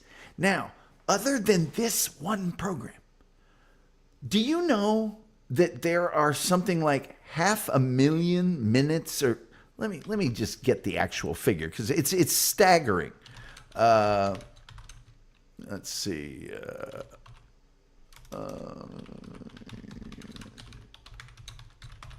Let me just get you this number here. Let me see here. That's how much is, let's see. This might be better. Okay, this is the figure I'm looking for. About 720,000 hours of video are uploaded to YouTube every day. That means 500 hours are being uploaded every minute. Every minute. You have all of that to go be your stated goal of an a-hole and to F with people. Go do it there. Not doing it here. People have tried, by the way, to offline that with me and do it in other places. If you do your research, I'm not like these other people. Things happen to you. Takes a lot for me to even pay attention. But there are things you can do that'll make me go, okay, well, that's what you want to do. What I'm really saying, though, is go do all that somewhere else. If you've picked here, you've got a problem. You've got a severe problem. I don't come to where you're at. I don't care what you're doing. I don't stop you from doing it. I don't even comment on it unless you come here. And if you look back on this show, it's been a very small amount of time commenting on it. So the only reason I mention it is we're going to be going in some other things here. And, you know, some people are going to have a problem with it and they're not going to like it and they might not like me, and that's fine. That's fine. But I see the direction I want to go in, and it's not going to be easy. It's not, you know, it's going to be a hard thing to do. I realize that. Doesn't bother me a bit. Doesn't bother me a bit. I'm willing to do that. But, you know, when folks come in here and they want to challenge me, sorry, this is my show. I'm not, it's not going to happen here. You know? I don't know what I don't understand this philosophy of I get to do anything I want in your chat room or on your show. What? No, you don't. Absolutely not. Let's see here. Dupa says that little girl voice cracks me up and scares me. It does the same thing to me, Dupa. And you know, he's imitating the little girl on 2001 Space Odyssey that's talking to the guy over the thing. Hello, Daddy. It's my birthday, Daddy. Oh, he does it all the time. It's creepy. Metalman V says, I wasn't stating 1111 because it's late. It's just a very good number I've seen for many, many years among other numerical sequences. No, I'm glad you said that because I did actually understand the reason that you said, and I'm in favor of that. I just got to go. It's getting late. I've been on here way longer than I thought. I was going to do about an hour-long show tonight, and it's spiraled out of control. This is actually short for the amount of time Wolf and I usually talk, which is like 6, 7, 8, 15 hours. Dupa says, I get it. It's your show. Love this show. I'm not going anywhere. I do get along with some of those guys, but they have their own shows. And you should get along with them. I'm not saying don't get along with anybody, and I'm not referring to you specifically, Dupa, whatsoever. If you like those other shows, like them. You know, if you think what they're doing is fun or entertaining or whatever, you don't need my permission. You know that. I'm just saying we're not doing that. That's not what we do here. I can't remember the last time I've said anything about any of the Dabbleverse on this show. And if I have, it's only in passing. I really don't want to be part of that. That is a recurring thing that it's to me, it's okay. Let's make fun of that guy again today and what happened. And let's make fun of that guy today and what happened. I'm doing a show. Let's say this show on Cracker Jack that I've got written down here. You know, candy coated popcorn, peanuts enterprise. That's what you get with Cracker Jack. Okay. When I do the Cracker Jack show, which ought to be a Cracker Jack show, hopefully that show can sit there for the rest of the time it's on YouTube. And occasionally people will say, Cracker Jack, what about that? They type it in, mine comes up, they can watch it. It's what we call in the business evergreen. It can always be used. When I was doing a show before with just a date on it, like Tom Gulley's show, 11/23/20, nobody's going back to watch that show for anything. I wonder what the Tom Gulley show did on March 4th, 2021. Nobody cares. Nobody knows. Who gives? That's what we're doing. And I'm going to be bringing in guests and people that are, they've reached a certain status in whatever their vocation is. Now, that might not appeal to some people. That's where we're going. That's what we're doing. And you don't do things like that halfway. So, just saying. And it's not about Dupa. This is not directed at you at all, Dupa. You're wonderful. Vicky, you're right. Merry Christmas. Merry Christmas. But the 11:11 thing, I just got to get out of here. We are nihilists, Lebowski. We care about nothing. And by the way, Dupa, thank you very much for the $5. The wolf is right. He says, you just want to go absorbine. The moon is in a gibbous phase. I'm going to go absorbine. I'm not that guy, man. I'm the dude. That's what you call me. The dude, or his dudeness, or the duder, if you're into the brevity thing. And she says, I know it wasn't directed at me. Oh, okay. Hey, yeah, dude, I know it wasn't directed at me, okay? Get over yourself. I get it. So, anyway. Yeah, and look, not everybody has to like who everybody likes. You know, there's people that I like that other people don't like. There's people that like me that don't like other. There's shows I'm on that like a lot of people that I just don't care for. And I might also add, until very, very, very, very, very, like this week recently, I don't say anything bad about them. But I have reached a point where it's like, I'm not just going to sit there and keep being nice to people that aren't nice to me, that can't do the same thing. And it's like, man, there's just too many obvious things. You know, there's also the whole philosophy of what I call serious, legitimate people. I work around for and with serious, legitimate people. Okay? They're running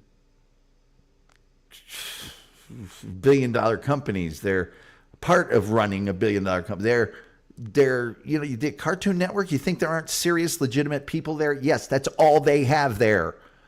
There aren't ne'er-do-well, crazy people there. Same's predominantly true for news radio. Same's true for most of the ad agencies on down the line. That's what I'm used to dealing with.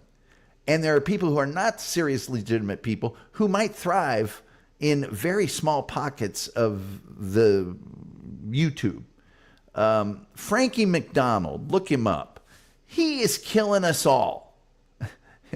The people that are in this little sphere or even near it that I'm not even part of.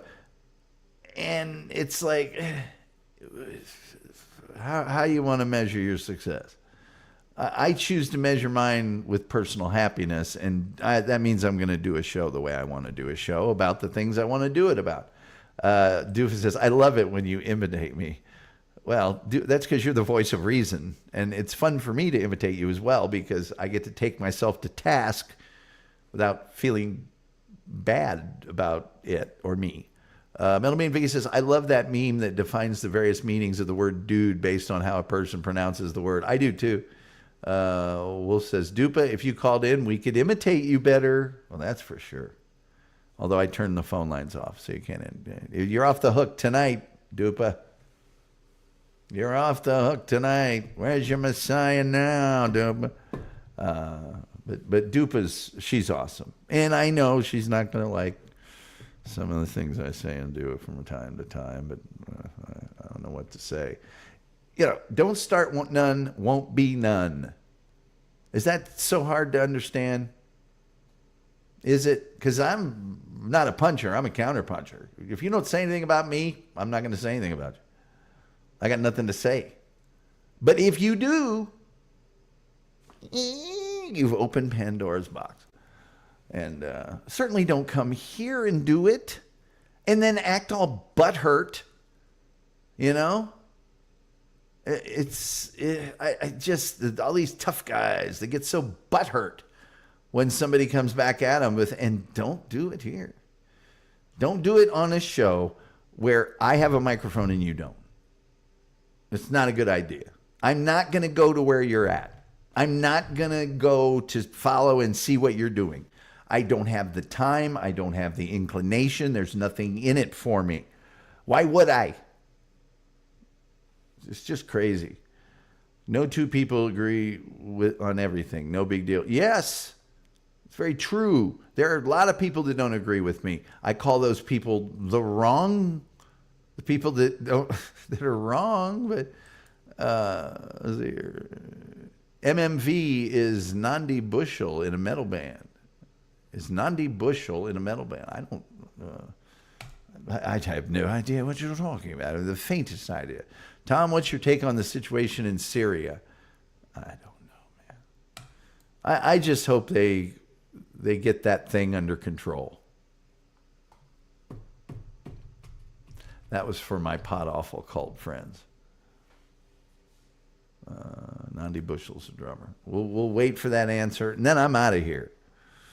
And then I got to get out of here. I haven't eaten. It's 10:30. I'm a growing boy. Tomorrow, overrated, underrated. Friday, I have no idea what we're doing Friday. None whatsoever. Still not sure about this show on herpes, but it is on the list. Brian's song, Elliot Ness, Jiffy Pop. Here's one I thought about, and it was a great suggestion by Metal Maiden Vicky, which was 3D movies. 3D movies. I've got Nick Rowe. I'll do something fun and pop culture for Friday. I don't know what it'll be yet. I don't know. The Night Stalker, Coronet Blue, nothing but blue. And then coming up also, Ed Robertson and I are going to do a swap. I'm going to do his show. He's going to do my show. So, we're going to appear on each other's show. Wolf says, I got to get going. Good night, Wolf. In addition to keyboards, keyboard warriors use aluminum foil as their armor. Metal Maid Vicky. Hey, Metal Maid Vicky, I hope George Neal is doing well. I saw recently that I think he is doing much better and is going to play or do something. And that's great. I'm glad to hear that. Very, very happy to have an association with Sonic Asylum Radio for these many years. I don't think people necessarily watch my show on Sonic Asylum Radio all the time. I think they look at it and go, what's that guy doing? But I love the people there. And everyone there has been super kind to me for a super long time. Wolf says, good night, Dupa. And Dupa says, at gig, wrapping up Christmas with talks of Syria. Na. Christmas wrapping? Never mind. Wolf, not sure if Nandi is in a band right now, but she is a phenomenal drummer. Lords, keyboard warriors use aluminum foil is their armor. That was funny. Here we go. There we go. She's a phenomenal drummer. Wolf turned me on to Billy Cobham. Now when I say Billy Cobham to people, they think I'm super knowledgeable about drumming. And then I have to follow it up with something. And I'm Gene Krupa. Anyway, gosh, it's been a great Christmas day. I really appreciate you guys being here. You're really awesome, and we'll be back tomorrow. Thank you for all your kind donations. You are wonderful people, and good thoughts out to our friend Diana Jean O'Brien, and hope she's having a good Christmas. And with all that being said, that old clock on the wall says, like the Reverend Al Green, it's time for me to get on up out of here. You do not have to go home, but you can't stay here. Technically, you can. You could technically hang out in this chat room for the rest of time. All that being said, the only thing left to say is, till next time, we'll see you next time.